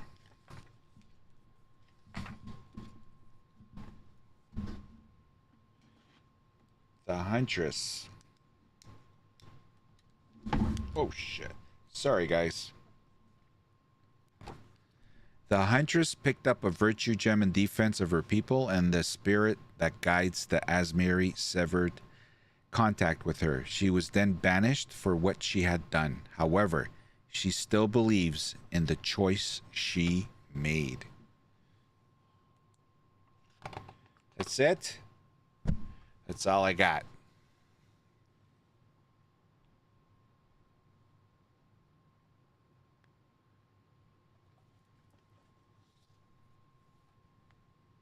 Use spears, yeah.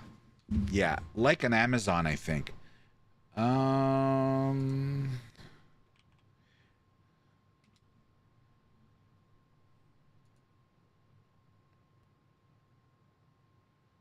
Oh, I see. Yeah, it's not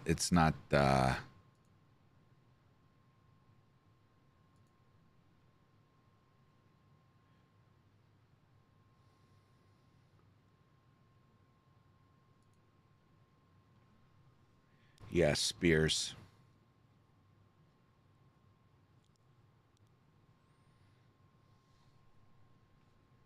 Like an Amazon, I think. Sick, yeah.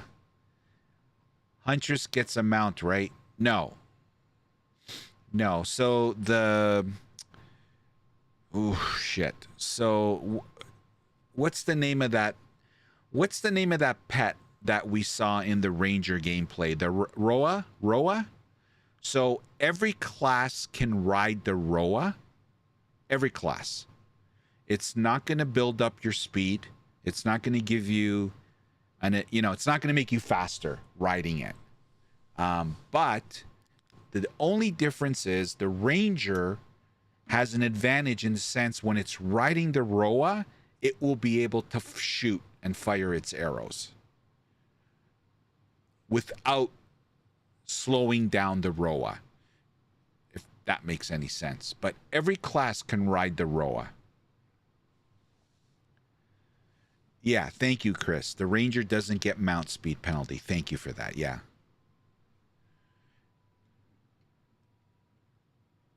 Hey, Puro. Yeah, the Ranger has the extra advantage of being able to shoot without being penalized. Thank you, Chris. But all the classes can ride the Roa.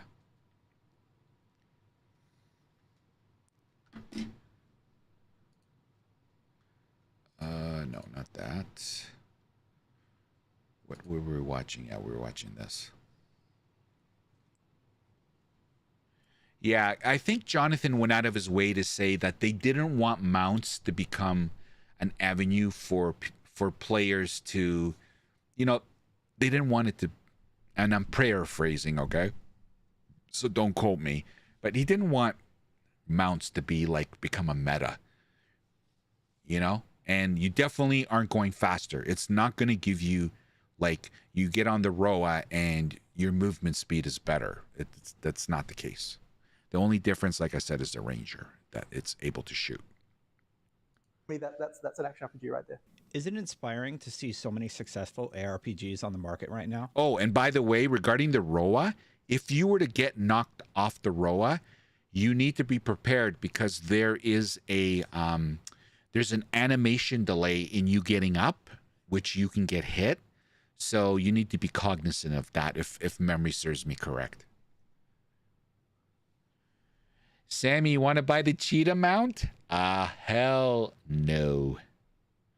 That would make the mounts for the most part kind of pointless, wouldn't it? I think that's the point, MG Toe. That's kind of the point. They don't want us being like, oh, I can't wait, I can't wait to ride the Roa. They don't want that. That's not the point of the game, right? I think it's the point. So why add it? I don't know. Some players, I don't know. That's a good point. It's a good point. I don't know. Valid question. You're absolutely right.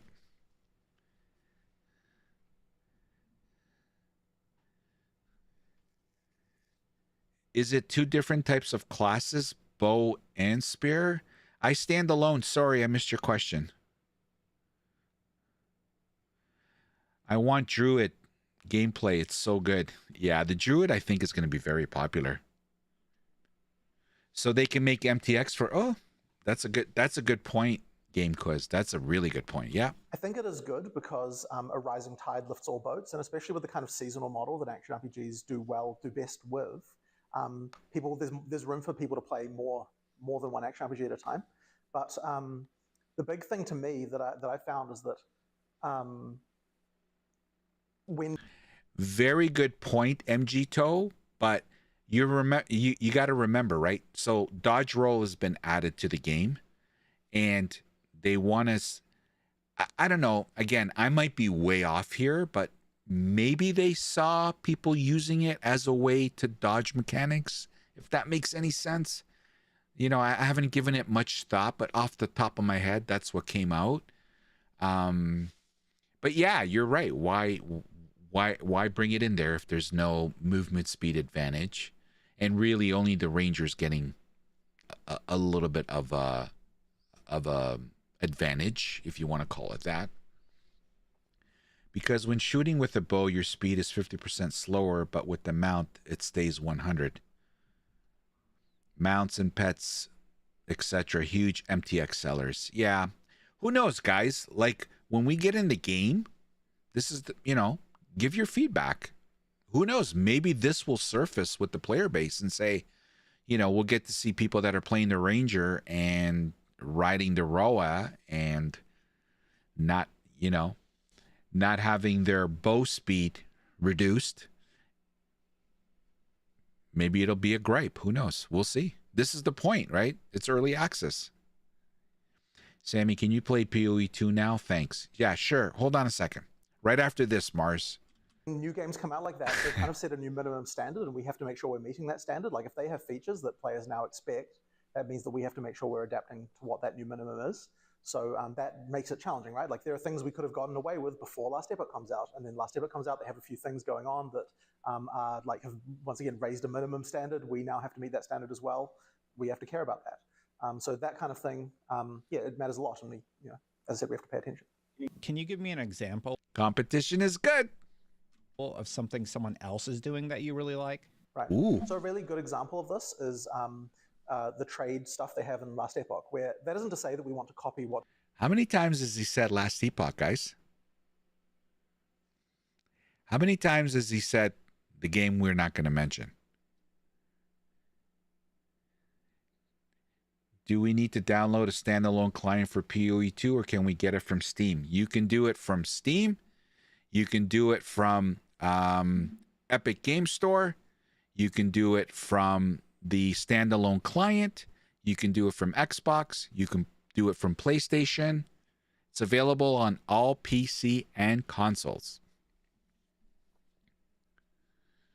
But yes, you can get it on Steam if that's your preferred choice. On PC, you have several options.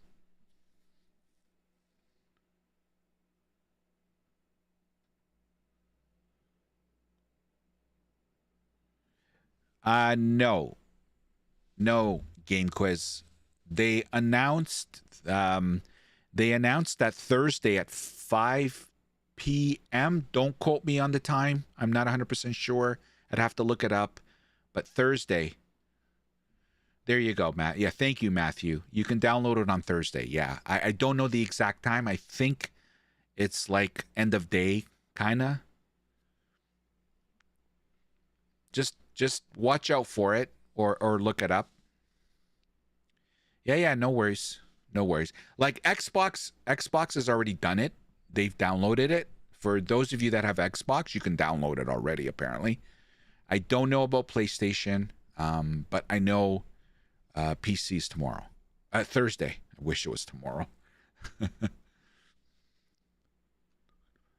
The devs from POE, yeah, Jonathan here's mentioned Last Epoch a couple of times that, basically they're talking about, do they pay attention to other ARPGs? And he's saying yes, like you have to pay attention because if they raise the bar on a certain mechanic, they need to match it or do better. And he mentions Last Epoch several times actually. What they're doing with trade, but the key thing is that there was clearly a community demand to make trade easier than what it is in POE1. And when there isn't another game that's meeting that demand, we can honestly get away with a worse experience. But when there is, it's like, well, we have to do something about this, right? We have to make sure that we have a trade system that's going to, allow that to, to meet the new minimum standard. Otherwise, people are just going to be complaining about it, and they're right to, right? Because once other games in the genre have lifted the standard, what's up, Sir Gervilot? That's on us to improve. How are you, bro? Watching streams, do you ever see things you want to address or fix? Absolutely. Whoa! Better not mention me, Jonathan.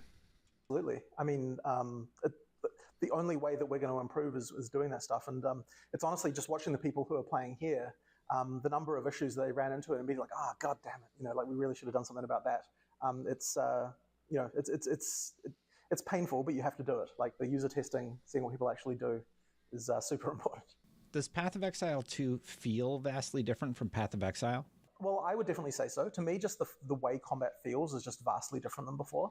And like that's kind of what I just really want that nobody, like, if you go to forums about like when we release a new Path of Exile 1 expansion, one of the top comments outside of our community is always, oh, I tried that game, but I just thought it felt really bad or really old or something like that. I just want to make sure that no one ever again says that our combat isn't best in class. Like I want to make sure that we don't have that. Holy shit, Sir Groovalot, I bid on that one. I'm like, son of a bitch, he's excited for D2R ladder reset? I read your comment and I totally bid on it. I'm like, son of a bitch. Oh my God. Yeah, by the way, guys, surprise, surprise, D2R ladder reset on Friday. Oh my God. That was a good one, Sir Groovalot. That was a really good one, man. You had me. I bid on that one. Criticism anymore. I just don't want to see it again. And so, that's why I'm really motivated to make sure that. Plus, they're adding WASD. Yeah. Yeah. Wow. Original. I'm not talking shit about my D2. Diablo 2 is the GOAT. We don't talk trash about D2, okay? D2's the GOAT. Can't hate on D2. Absolutely. Cryptorex. Welcome. Yes. No hating on D2. It's the GOAT. Even though Path of Exile 2, I think, is now taking the baton. It looks like it's taken the baton from Diablo 2 and is going to advance the genre. Diablo 2 will forever be known. It's the Michael Jordan. Okay? It's the Michael Jordan. How else can I put it? It's the Michael Jordan of ARPGs. In my opinion. POE founders were D2 players. Yes, Game Quiz. Yep. Yep. We're ready for a new age, right, Chris? And not only does the game look amazing, but have you guys been paying attention to the music? They have upped the music. Hold on. Let me give you a tip. Well, you guys have probably heard it, but where is it? Let me give you POE2. Where is it? POE. Nope, not that. Oh, here we go. So this is the. Sorry if I'm gonna blast the sound. Listen to this.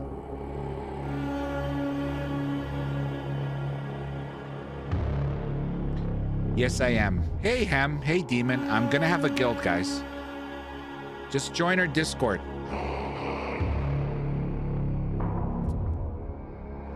So good.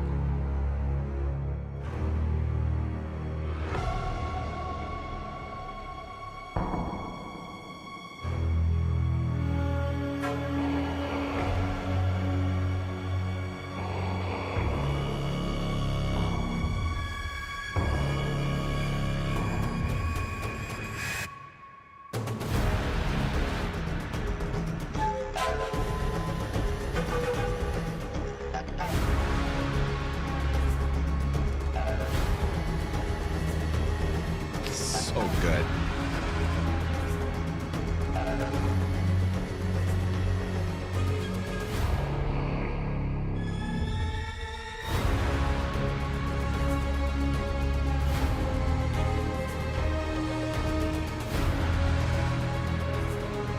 This is the early access trailer music.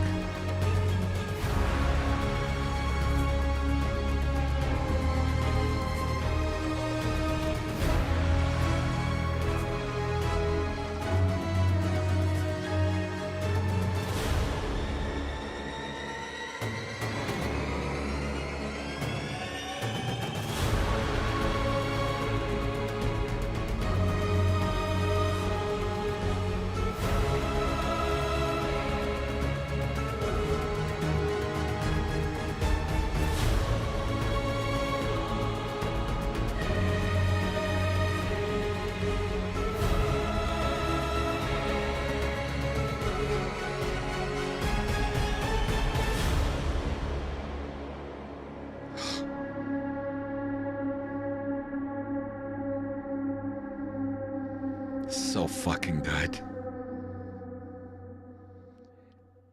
So, like, when I played Diablo 2 for the very first time last year, believe it or not, that's the first time I played Diablo 2, and I fell in love with it. I'll forget about, so I fell in love with the game, obviously, but I couldn't shut up about the music in Diablo 2. And dare I say that Grinding Gear Games is making it a priority to do that as well. Like, I have another one, actually. I think a Warhammer ARPG would be cool. So much lore and crazy stuff in that universe. Yeah, MG Toe. We're going to watch... I don't think we're going to get to it tonight. So I know nothing about the lore. And I thought it would be a good idea prior to getting into POE2 that we learn the lore. Or at least I do. So everyone keeps recommending Kitten Cat Noodle. This is the video that they linked in our Discord. So I was hoping to watch it tonight, but I don't think we're going to get to it because I don't want to stop it. And it's an hour and a half. But I'd like to learn it.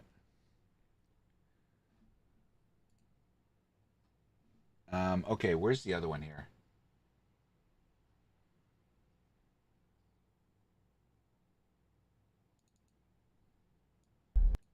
This is the other one.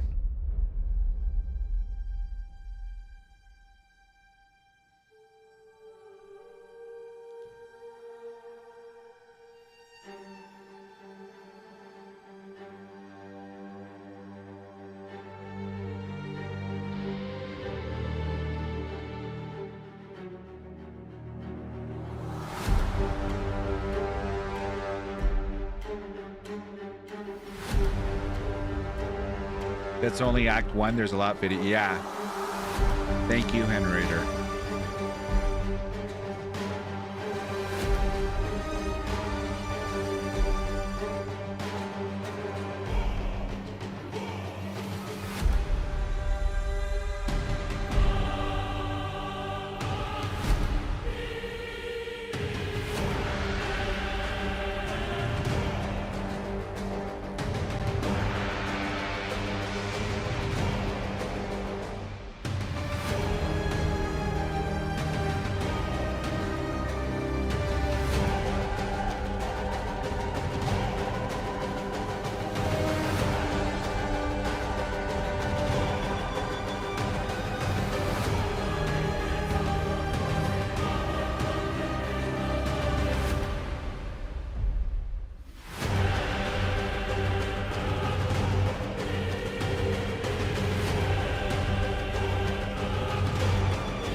That's right, Chris.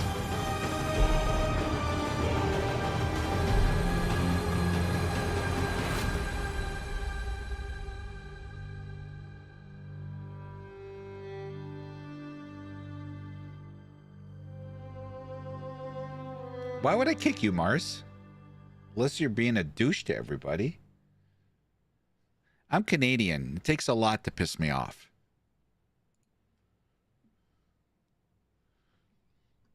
This game is so needed for everyone to get in on the ground floor and for them to still say, hold my beer. Can't wait to play.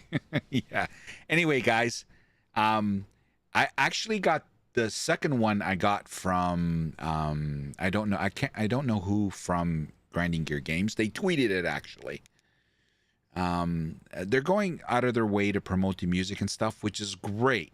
There's nothing better than a game that also works on their music. I love music in games. I also love like the ambiance of a game. Like, for example, I don't know if we're going to get it in POE2. I doubt it. Probably not. But when I played FPS games, I loved when it rained. I loved when it rained. Or survival games. And the sound of rain and thunder, I loved it in games. That's like a basic one. But I don't think we're going to get that in POE2, obviously. But, you know, music matters in video games as far as I'm concerned. This game, Sammy's going to kick me because I never had lemon ice cream. First of all, it's limone. Limone. It's called limone. But, yeah. I'm not going to kick you. Not going to kick you. Where were we, guys? Oh, yeah. Sorry. That we're fixing those problems. And I think we can still even do more than what we've even done now. Can you tell us more about why you delayed the beta? Yeah, so ultimately it just comes down to the fact that we didn't appreciate the degree to which really nailing like the Really, Matthew? You're not pulling my leg, are you? You will? There was lots of talk about weather? Really? Oh my god, don't get me excited. Cryptorex, agree, music helps a lot to set up the tone. Yeah, like when we're fighting those epic bosses, you gotta have the epic music there.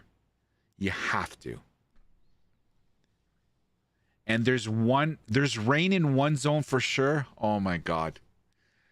I'm gonna stay in that area for a bit. We're gonna explore the shit out of that area. Rain sets the mood. I love when it rains, even in IRL. I love it. Especially on like when it's hot outside and you go and you're underneath an area and you crack a cold one, just hearing I love it. I love the sound of rain dropping on whatever, right? The roof, a canopy. I just love it. Anyway. Oh my god, I'm excited. I did not know that. Just sit out there, yeah. Sammy, you ever gonna go camping in the rain? Hell no, I'm not a camper, man. Nope. My brother goes camping all the time. And I'm like, have a good time. Let me know how it goes.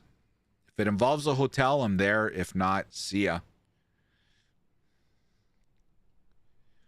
The amount of polish you need to do on something to really make it perfect. We're still going to get all the content that we said we were going to like. The content we said we were going to have, like that will be ready. There'll be a whole game there.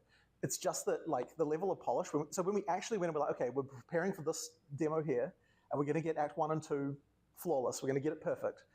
The amount of work that took to get it to the point where even we still have bugs now, but I mean, you know, to get to the point where we were like, yeah, we've got something here, just took longer than we expected. Like the level of polish that we, I guess, demand of ourselves at this point is just higher than it is in POE1. Like a POE1 boss does not get, I guess, does not need this level of attention. It's kind of shocking, honestly, how much more work it is to get a boss from feeling like, okay, it's got all its skills, to getting to the point where it's like, okay, now it's actually really solid and fun to play. And like, it's just like so many subtle details of how AI works and so on, and all this sort of stuff. And then the other side of that is player skills, where once again, getting them to actually feel really, really good is just a longer experience than we thought. And then in addition to that, we have what I was talking about before, which is that when... You know what, Matthew? I just read what you wrote. I got the impression by watching some of the gameplay videos that have been dripping and drabbing the last year, and you know, it went into the game and you could hear the game sound. I always got the impression, damn, like the sound sounds really good in the game, like skills, damage, like it sounded good. So I'm really happy to hear that you said that you've heard that the sound and music is epic. Oh my god. They don't even have to put music over it. That's going to be so good. That's going to be so good. Let's hope it's true. When we go and change player skills, sometimes the result of that is like we have to go through every monster and boss again and change the AI and abilities and all that sort of stuff now to take into account for that. So when we added active block, it's like, well, suddenly you need to have a way to know that a skill is going to be not active blockable. So that means we have to think, okay, we have to make, not only do we have to rethink like every skill of like, okay, does this fight have enough abilities that, you know, that a person who's active blocking is able to worry about? Like, is the mix of that correct for this character class? You know, do we have the indicators that we need? Do we have the wind-ups? And all that stuff suddenly comes in. So it's like you change a core feature like that on the player class and all the content needs to change again. And yeah, that once again, that sort of rippled out a huge amount. So I'm hoping there's not going to be too much more of that. I'm hoping we've got to the point now where it's like, you know, we don't suddenly need to feel like we need to change the entire game again just for another character ability. But on the other hand, we just showed you a mount, and I don't know if we've fully explored the results of that one either yet, so we'll see. What? A mount? Maybe you guys are right. When was this recorded? March 18th. Yeah, okay. No. This is old. Oh my God, March 18th. This is super old. So much has changed since then. Sure, it'll break some. Yes, probably. Okay. What do people buy most in the store?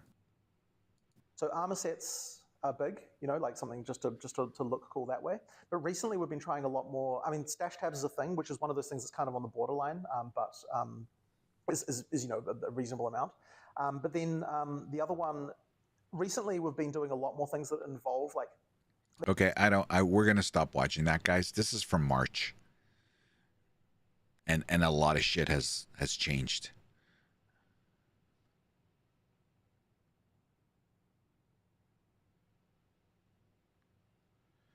Let's see, what do you got here?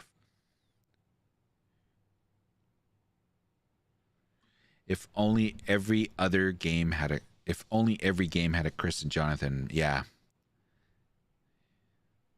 Yeah. What's Gazzy saying? Here with another Path of Exile 2 video. And in this one, I'm going to tackle a couple of handful of tips for the new players coming into Path of Exile 2. What you got, Gazzy? Everybody's doing new player tips. Hey guys, Gassy TV here with another Path of Exile 2 video. And in this one, I'm going to tackle a couple of handful of tips for the new players coming into Path of Exile 2. Maybe it's players that have never touched POE1. Now, I know that the vast majority of the subscribers to this channel are literal POE veteran gods. So what I'm going to do is I'm going to ask each and every single one of you that has experience with POE1 to drop a comment down below giving you the best single one tip that you have for all the new players that's coming in. Let's crack into the video and I'll go through some of the tips that I have for the new players. And welcome in to the last game you'll ever play. Dodge roll is your friend. This is a very, very important detail. Unlike Path of Exile 1, dodge roll itself is a defensive mechanic you're supposed to be using to get out of dodge and basically straight up dodge the enemy's attacks.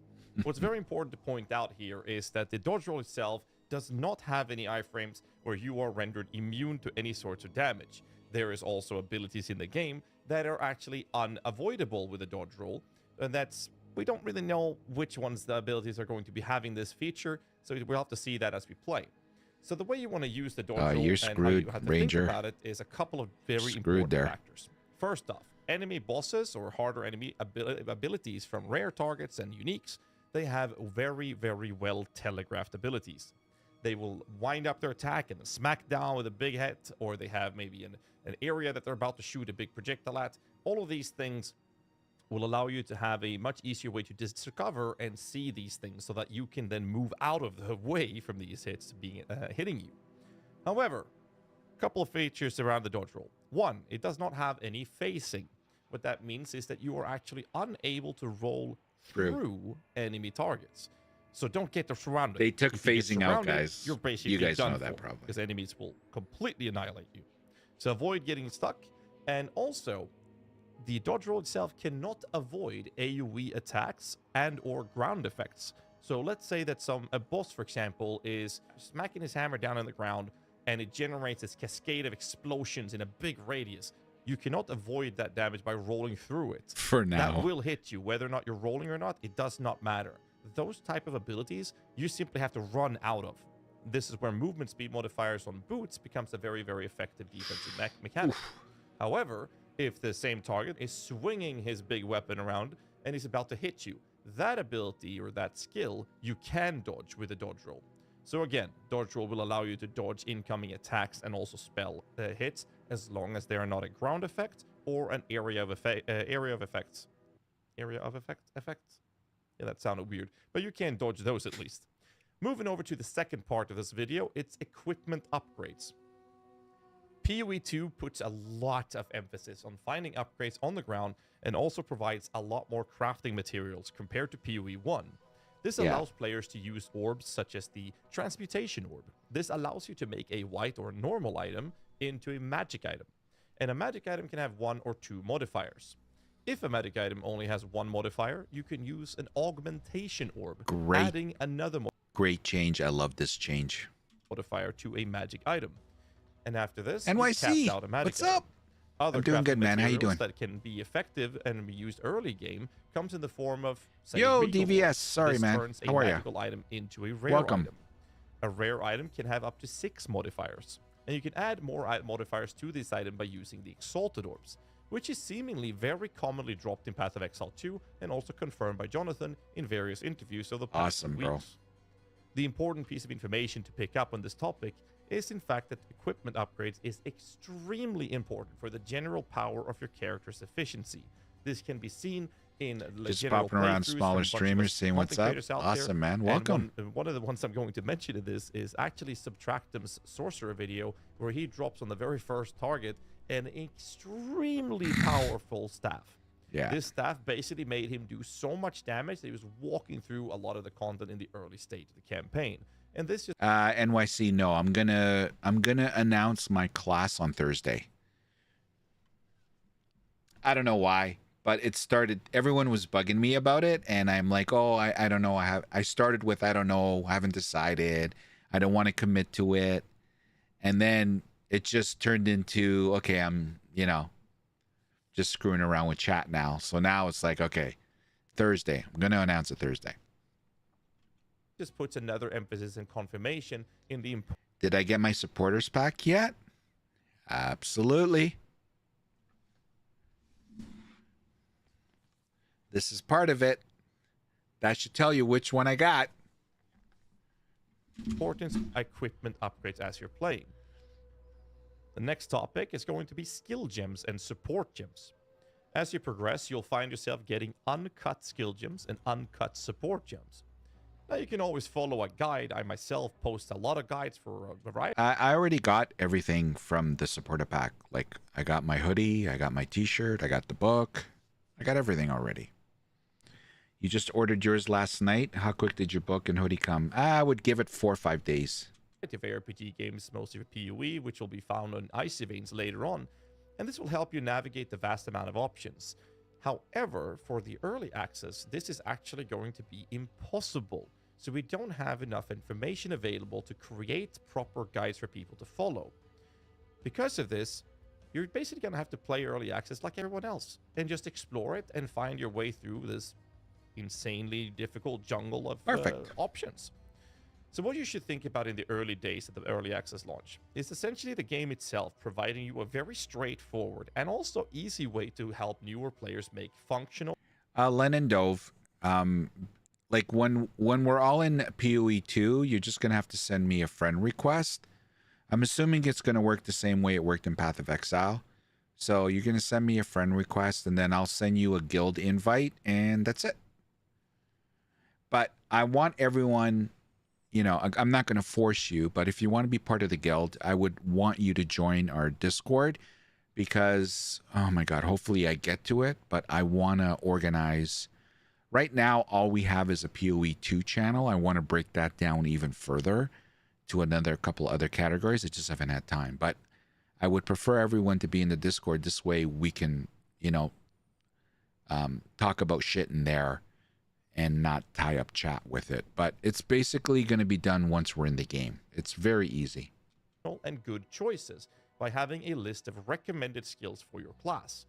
Same goes for the uncut support gem system. When you cut an uncut support gem, the game will actually list recommended support gems that will work for the skills that you currently have equipped. The best tip here Sounds is good. to use No the problem. recommended list provided by the game, and keep in mind that unlike other ARPGs, But Len and Dove, I'm being honest with you right now. Like when POE2 comes out, a lot of people just want to play the game for the very first time, obviously on their own, right? I don't think I'm going to be teaming up with anybody in the beginning. Like the only thing I've committed to is with Hog. We're going to do couch co-op in next year. Like Thanks for the follow.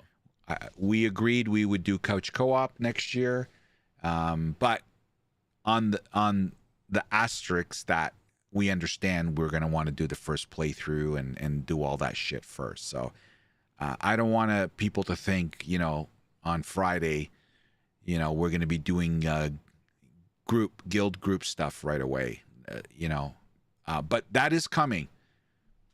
Your skills are meant to be used in combination with one another.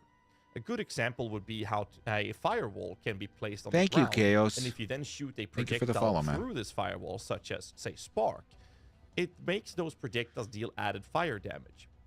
The second important detail to think about skills is that some abilities will be used situationally, as a utility kit for your character. And these can come in many different forms, such as skills making enemies take or deal more or less damage, freezing or slowing them, or straight up just stunning them. And this can become very important options to have ready at hand should you find yourself in need. The next topic I think is one of the more important ones for newer players coming into Path of Exile. Because unlike Path of Exile 1, the topic of health and resistances is that there's almost no life-providing modifiers on your passive skill tree. So in POE2, this basic defensive modifier is now almost exclusively found on equipment. Just as important it is to increase your character's offensive capabilities, so is surviving.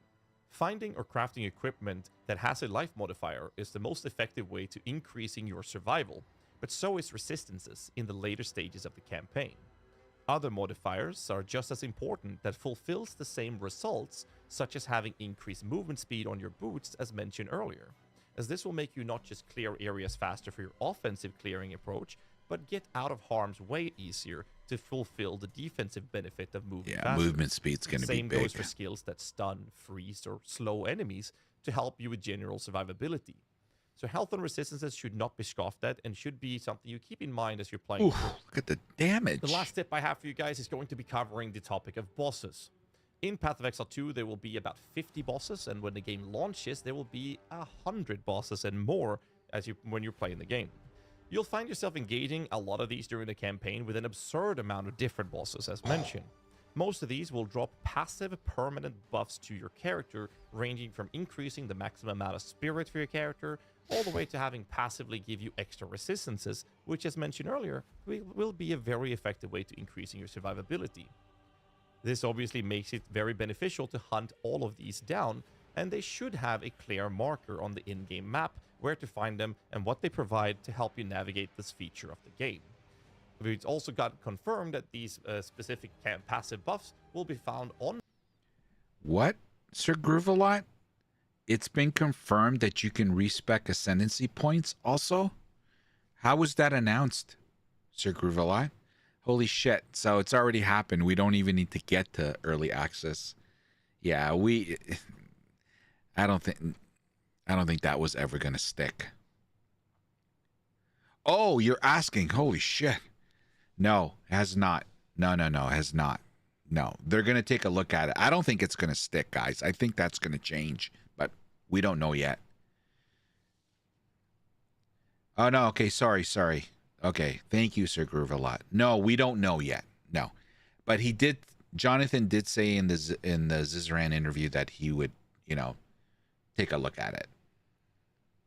So to me, I think it's gonna, down the road, it's gonna change.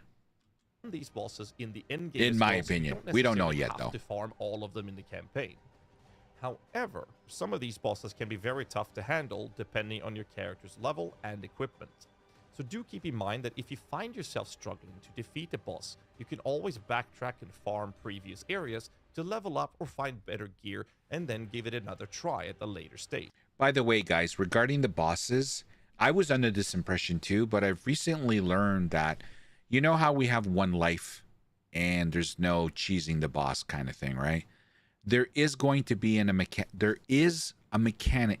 So people took that as once you're in the boss fight, that's it. Either you die or they die. But there is going to be an escape, reset or go back to town or reset the instance or something like that, where if you go to a boss and you're like, shit, man, there's no way I'm going to beat this guy. Apparently there is a mechanism now to get out of it. if that makes any sense. As we content creators always do, I am going to ask you to hit that like button, subscribe for more content as it helps the channel out a lot. And we are so close to 100,000 subscribers. I really appreciate that support. And as I mentioned in the start of this video, if you are an ARPG veteran or a POE experienced player, let me know and let the new players know in the comments down below the best tip you have for new players coming in. And again, welcome in everyone joining in Path of Exile 2. I think, needless to say, I think we can all agree. We are super excited for this, and I'm just so fuck. So till next time, as always, Exiles, stay safe and keep rocking. Keep rocking. Gazzy's good, man. How many comments has he got? Ah, man, he's got lots. Yeah. Gazzy's good. He does good videos.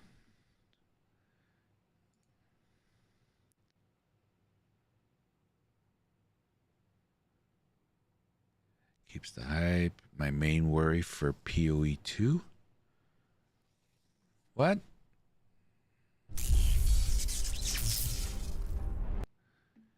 What? Hardcore? What's this saying here about hardcore?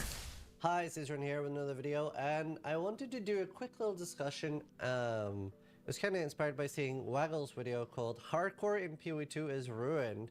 And obviously I just did a podcast with Jonathan, and one of the things that I really wanted to ask you about was what is the current situation about portaling?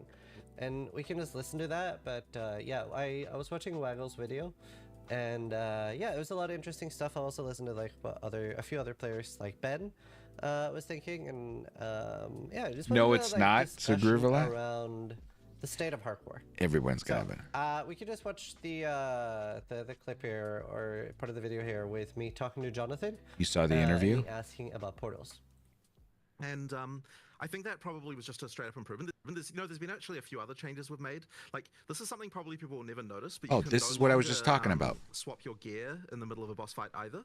It was just a sort of stuff about it, and then that and stuff like that. But eventually we're just kind of like, you know what? Why are we even trying to do this? Let's just completely ban it, and then that and stuff like that. Topic is yeah, fair enough.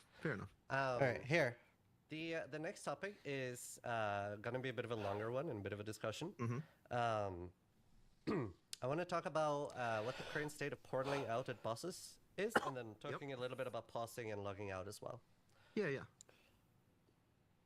So basically, so you can't portal out of a boss fight. This was something that we tried for a while to make it so that you could portal out of boss fights, but with timers and stuff like that. But eventually we're just kind of like, you know what? Why are we even trying to do this? Let's just completely ban it, and then that way we don't have to worry about like all the potential kind of like rules and weird stuff about like, oh, you stand at this location, the boss can't hit you, like random stuff like that. Like, it just effectively removed a lot of potential exploits. And I think that probably was just a straight up improvement. There's been actually a few other changes we've made. Like, this is something probably people will never notice, but you can no longer swap your gear in the middle of a boss fight either. That's been now disallowed too. And like a few other things like this. Like, these are just things that, like, once again, people probably won't normally run into if they're not trying to do some kind of exploit, but effectively, like, we just want to make sure that, like, when you're actually in for a boss fight, you actually have like, never, you Mars, have to never actually overcome the boss without some kind of weirder forms of cheese that you might otherwise try to do. Now, at this point, I'm sitting there thinking, like, do you know, like, maybe I will play softcore, because what I don't love personally is the idea of that you need to be so over prepared when playing hardcore that you're 100% sure you're not going to die. That's why I'm actually a fan of being able to exit the fight, but with penalties, like the boss going to full. But this is not what's happening. So I'll let you watch a little further. So what happens if, let's say that a hardcore player goes in, they get 60% through the fight, and they realize they can't do this? What happens if they log out and wait until the next day? So you can always log out, like resurrect a checkpoint effectively, or like log out and just wait for time. So like, it's possible to get out of a boss fight, right? Like, you're not locked into that forever. So that being the case, like, you know, like if you know that you can't do it, you can get out. And this is sort of an interesting question, because I know there are people who are kind of be like, oh, it would be nice if, like, once you've decided to do something, you're kind of committed to that action.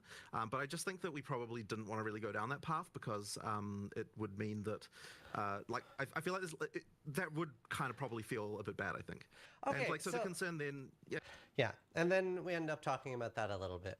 And after thinking about it, this is a little bit too easy, and I agree with a lot of Waggle's points in his video.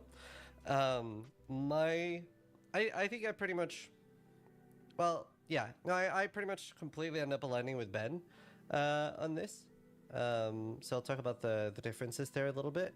But what is it? The way logout macro basically is in POE2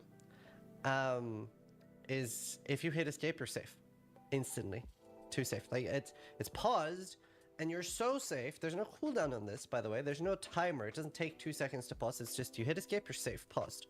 And on that menu, you can say resurrect a checkpoint, and it just removes you from the fight and resets it, or it loses you the boss set if it's you know, something like you put in splinters for or whatever. So I very much agree with Waggle. This is too safe. They all have macros. Don't they all have macros? They literally all have macros. They hit a button and they're out. Like, I don't understand. What's the difference? You got to create the macro. Exactly. How's that different? I've watched Ben literally go to a boss fight, not like it, and immediately get out of there in Path of Exile. Now, it's different if you weren't allowed a macro and you had to pop a portal and get out of there in Path of Exile. You can't do that in Path of Exile too. But they literally, in a millisecond, are the fuck out of there.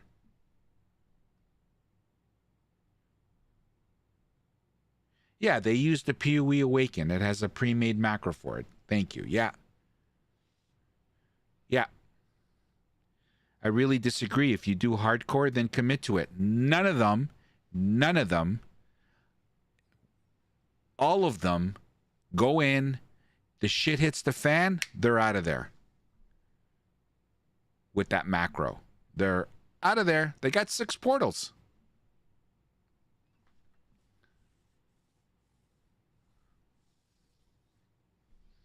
The top players always abort. Yeah, I'm not saying it's wrong. Whatever. But I don't see the difference here. Only difference is the boss is going to be 100% health again in POE2.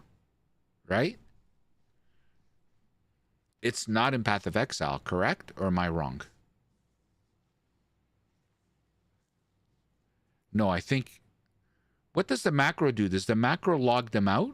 So that, yeah. Anyway, I don't know enough about logging in and logging out during bosses, but I don't. Anyway, let's hear it. Let's hear the position. That there should be a way to exit the fight. What I was hoping for, my ideal scenario, at least endgame bosses, you should not be able to pause on hardcore. I do see fun applications with it too, and I get that it's so nice to not be able to die to DCs, but I think for me the ideal scenario is you cannot pause, and you have to do a 1 or 2 second channel, and then you're able to portal out. You're not able to portal back in, and if you do, the bosses like fully reset. I think there should be a penalty for leaving the boss fight or giving up. But the reason and I think everyone is against this that I've heard so far, but the reason I am against that you have to fully commit to a boss fight is it effectively makes the game less fun to play. What ends up happening, and we've seen this, is that you only go in when you are so sure that you are going to kill the fight, right? So you never end up dying because you just never take that risk. And that isn't particularly fun, right? No. Again, these guys have done this way more than me. So take this with a grain of salt. But you have the same out in Path of Exile 2 that you have in Path of Exile 1. You don't have to be over geared. Now you can take that position knowing what you know going into Path of Exile 2 and say, okay, the boss fights are going to be tough, so I'm going to overgear before I go in. Now, to some degree, all hardcore players do that anyway. And all you have to do is watch a hardcore video and they'll tell you, this is a grinding spot. I wouldn't leave here until level 28, 40-ish. Okay, so hardcore, you're over leveling anyway. Any hardcore player does that. It's part of the strategy, right? To a certain degree. Now, I guess if you're better, maybe you don't. I don't know. But they all do it. But what's wrong with going into a boss fight in POE2 and like you normally would, going in there, realizing, holy shit, I don't think I can do it. I probably got to level up a little bit more. And you have this escape, reset, go back to town, reset the instance or whatever the hell it's called. That's your out instead of this macro that's in Path of Exile. I don't see the difference. I guess they're hanging up on the fact that when you hit escape, the game pauses. Therefore, you're already safe. But okay, so maybe it's a millisecond quicker than the macro. I don't know. I haven't done, I don't do it, right? But it's still the same. You have an out. And he even asked for getting help from Steel Mage. If a boss is too hard, you can choose Ziz, comment the hardcore to, yeah, anyway. Like we've seen this in like games like Valheim, for instance, and a few others, where you end up like giga over preparing, right? Or Terraria on hardcore, where every time I've been playing those games, and obviously you can play differently, but I don't find that particularly fun. The macro is instant? You could argue you could just to take the risk and then go die. But obviously, like, You wouldn't die. Sorry, Ziz, love ya, but you wouldn't die because as soon as these hardcore players are so good that they never put themselves, like, it'd have to be a one shot, which does happen, right? But the good ones know when they're in trouble and they get out of there before they're even in that situation. They know. They've done this too many times. So I don't know, maybe, I'm the last person to have an opinion on this. I don't do it enough. I'm not fighting pinnacle bosses, 2 weeks into the league. I thought the macro was a 2-button logout. I don't know, Dragon, but I know it's fairly quick, okay? It's fairly quick. There's no salvation without sacrifice? I want to try my best to beat the game, but I want the game to be able to beat me. Now, the reason, if you have a way to exit, the reason this becomes different, because there might be a lot of people that never play hardcore that are like, why don't you just play softcore? Like, at least try to explain it to me, sis. And when you have the ability to leave, whether that's a logout macro or an in-game portal or anything, that means that you can go in, maybe even blind, you can go in and you're like, fuck, I know this boss is 3 stages or whatever. It's 60% through. I'm starting to go low on my life loss. I need to find an exit. I've gone in undercommitted, or like I've overcommitted, I guess. I'm just not ready for this boss fight. I need to try again later. You lose the boss fight, you lose the splinter, whatever, or the boss fully resets, depending on whether it's campaign or in-game. But you get to live another day. And I think that is a lot more fun gameplay. I've traditionally been a big fan of the logout macro, especially after Diablo 4. I do think POE2 has definitely the chance to do the perfect take on it. I definitely think it would be a better thing if it is an in-game thing, but I do think the pause is way too strong. I also think softcore is arguably too hard, but I'm not a softcore player, so it's not really up to me to care. I would just be caring on behalf of other people. But I've seen a lot of softcore players say like, man, I really don't want to lose a boss and lose all the splinters every time I die. I would maybe want multiple portals. I think I'm a fan of the boss fully resetting on death, but I still think you should get 6 portals, like 6 tries. On behalf of others, I'm not a big fan of them like only getting 1 shot at the boss in softcore. The reason for that, by the way, is because I feel that is going to encourage newer players to just sell the boss to streamers and no-lifers, Because why bother taking a loss on a fight when you can just sell it and not risk anything? And I do like it when people are able to learn the fights on their own. That's why I feel that way. It's going to beat you plenty on softcore. Hardcore is asinine on a new game like this. He won't make it past Act 2. Yeah, so I haven't watched Ben stream in a while, but last I heard, Ben was going to start hardcore until he dies, and then, you know, his character will go to softcore, and he'll just continue, right? So that's what I heard. I haven't watched his stream in a bit, so I don't understand. Like, whatever, these guys know more. Like, I understand what Zizaran is saying, that in Path of Exile 2, as soon as you hit escape, it's an instant pause of the game. So I'm assuming what he's saying, the macro is not. It doesn't pause the game. But it's pretty instant from what I've seen. But again, I don't know. These guys play hardcore, so they know more than me. No, it's not always on Lenendove. It's just in Path of Exile 2, you're going to be able to hit escape and reset the instance. So in other words, take me back to town or whatever. And that's going to get you out of the boss fights. But apparently as soon as you hit the escape, it pauses the game. So I'm assuming from what I'm seeing here from Zizaran, he thinks that's too strong. Right? Again, I play hardcore, but I don't have the macro. So I just die. Or I get out of it. I portal out. But I won't be able to do that in POE2. In POE1, you can. Correct. Macro has like a 0.5 second delay due to server functions. Yeah. Theoretically, you can bind it to a mouse button. Yeah, but to Draconic's point, escape is instant. The macro isn't. There is, although minute, it's still not instant. So, you know, I kind of now understand, now that we talked about it more. Now I can kind of see, right?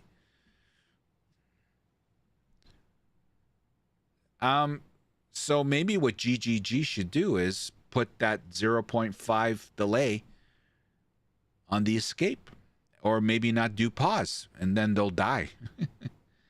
I appreciate the pause function. If there's an emergency in real life where you need to do something, you can pause. That is awesome. Yes.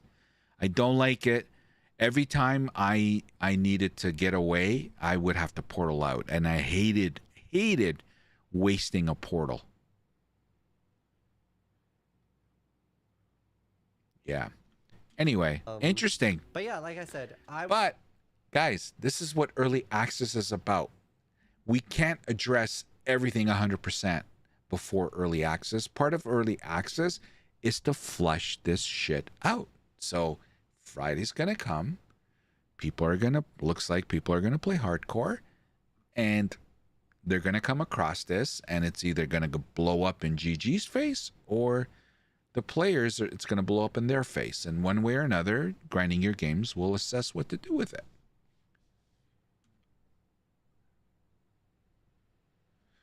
What does it say about the game being so lethal that people craft workarounds where there's payoff for grinding? Grinding Your Games does not want to hear that the combat in their game is not engaging or good. So they want to make sure that the combat feels awesome. That can mean feel, that can mean difficulty, can mean a lot of things. Exactly, it's a beta. Those problems are perfectly for testing out. Yeah. Yep. Yeah. Compromise on Pinnacle. 6 portals, tier 1. 5 portals, tier 2. 4 yeah. Tweak the numbers if needed, except for the last. Hardest Pinnacle should feel extremely epic. Yeah. Yeah, there's a million ways, right? But again, this is why we have early access. To flesh out all this stuff. And you're not getting, 10% of the player base giving you an opinion. And I value people like Zizaran, like the hardcore players that also do content creation. Of course, they need to value their opinions, but with everyone else as well, right? And that's it. Then grinding your games will make their decision. I would love to be able to portal out of boss fights at the cost of either losing the fight or resetting it. I don't want to be able to just hit escape and pause it. I do think this is infinitely better than just being able to commit and die. I think that's the worst choice. And I do see some fun applications with the pause, right? Because you can be going in a little bit early on hardcore, you pause and you're like, oh, I fucked up. Steal, help. Or like, you know, like if I get really good at bossing, I can be like, Zizaran's boss service. Car broke down? We'll be right there. Pick up the phone, hit like, it's gonna be great memes. Like I can literally like have people like, Ziz, I'm on 20% HP. Can you somehow save me? And I'll like, bro, I'll try. Unpause, invite me, and pause again. We'll see if we're still alive, and we're back in action. Like that sounds like really fun content. It's just, again, ideal scenario for me would be able to leave the fight with a portal. Don't necessarily have to let people portal back in. I love the full reset and making like an actual choice there. But yeah, it's too easy to just hit escape and pause, I think. Then again, it is also like, I'm very open to just trying things in early access to see how it feels. And now that this is an in-game feature, like it's not a third-party thing, I am assuming that we will have no bitching about logout macro anymore. To be fair, I always thought it was really stupid, like people being hardcore elitist and shitting on software players for playing on software, so stupid. Software players doing the same thing and being like, oh, logout core, and now I guess it would be pause core.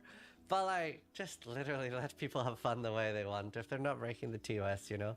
Like, nothing dumber than that. I am very, very curious, especially to my softcore players. How do you like about the fact that if you die one time to any boss, you are losing your entire investment? Is that too hardcore for you? Because I did see a lot of people were saying it was. Because that does mean that there isn't really an easy version of the game. You have medium core and you have hardcore. Which actually makes softcore a lot more appealing to me, by the way. For those that don't know why I play hardcore, it's actually kind of a bad thing to play as a streamer. You do get the benefit of people find it more exciting to watch, and people flock to you when you get a rip clip. But with the downside of if you die, you might have really boring content for 5 to 10 days, and it might even ruin an entire league for you. I've had a few times where that has happened. But you can make... My hardcore runs always get more attention than softcore runs. Again, my experience. My hardcore run in Diablo 2 was the most watched on my channels. That run. My hardcore run Veil fight that would have, once I killed him, that's it. I would have beaten Hell mode. That was the most watched I've had on stream. That was hardcore. And actually Chris was there. Everyone was telling me, they were telling me to play hardcore. I'm like, well, I'm still learning Diablo 2. Like I just started. Like I literally have only done a couple of characters here. They're like, it's going to be way more entertaining. I'm so glad they pushed me to do it because it was epic. I loved it.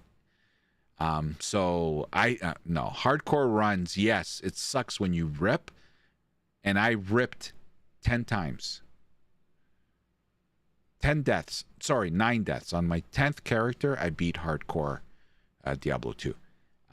So it just, it just gets more momentum and more hype.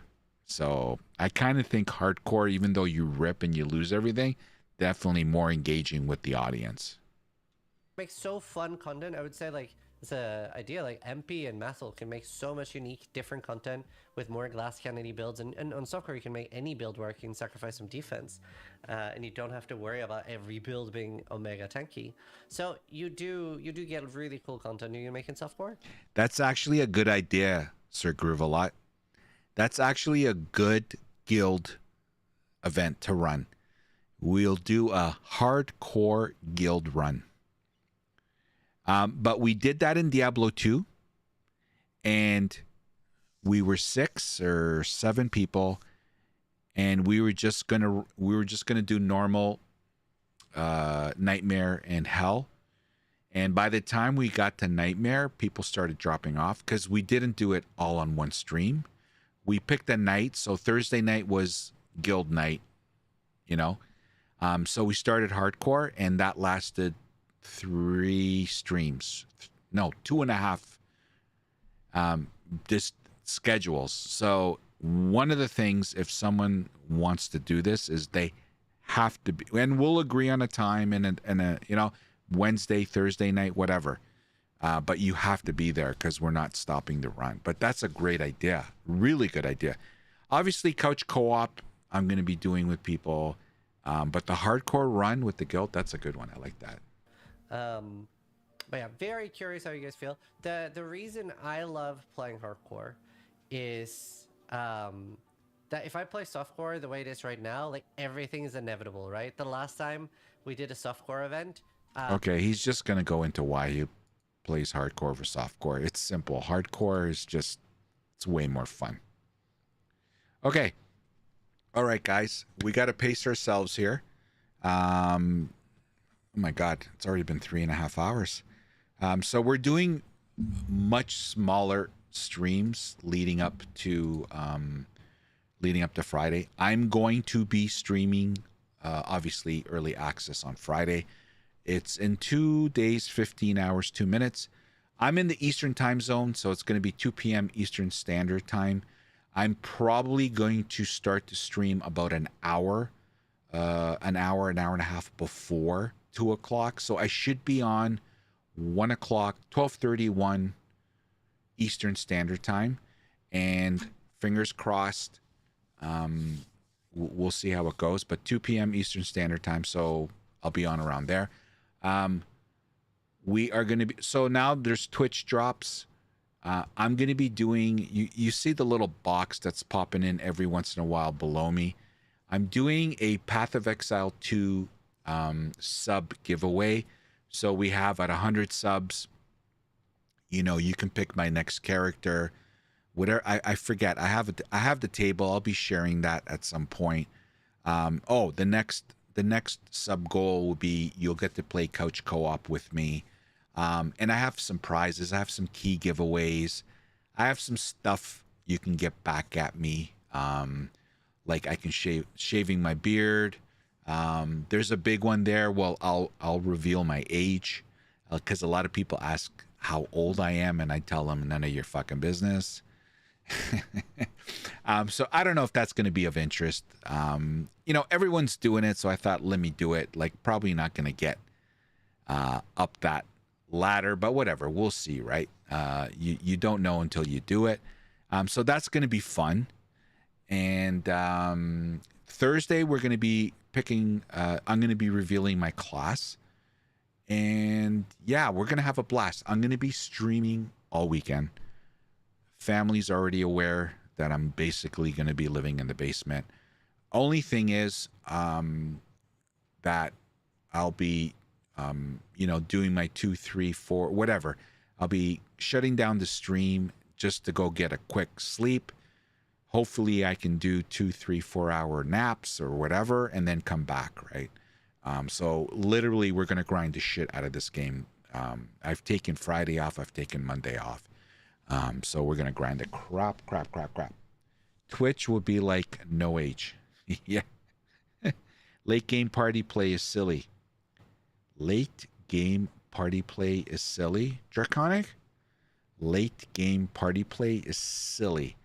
You mean the end game? I don't know about that. Like, you know, it's all in good fun. We're not serious Sams here when we're doing like, you know, guild events and stuff like that. That's just group up, play with people. You know, I love raiding. So I loved group play. Doing a raid, you know, was so much fun. It's one of the things I love. I love playing with groups, but obviously with POE2, when it comes out on Friday, you know, the first month or so, people are just going to be wanting to grind the shit themselves. But anyway, I can talk forever. The bottom line is, guys, we're going to be here. I would love to have you. Thank you for the follow. Thank you for the subs. If you're on YouTube, if you can like, comment on the, if you could like the video, thank you so much. Don't forget, guys, I would kindly appreciate you guys being here for the Twitch drops. No biggie if you're not. Don't forget to go check out my Twitter, X, please. If you could like and support my tweets, I would appreciate it. I'm trying to grow that end as well. Jesus, I got so much shit that has to be supported here. Apologies. So that would be great. If not, no worries. And yeah, thank you for spending the time with me. How much time do we got left here? Where is it? 2 days. 3 more sleeps, boys. 3 more sleeps, boys and girls. Anyway, thank you everybody for coming by. And as always, oh shit! Wait. No, I'm gonna. I ruined it already. Here we go.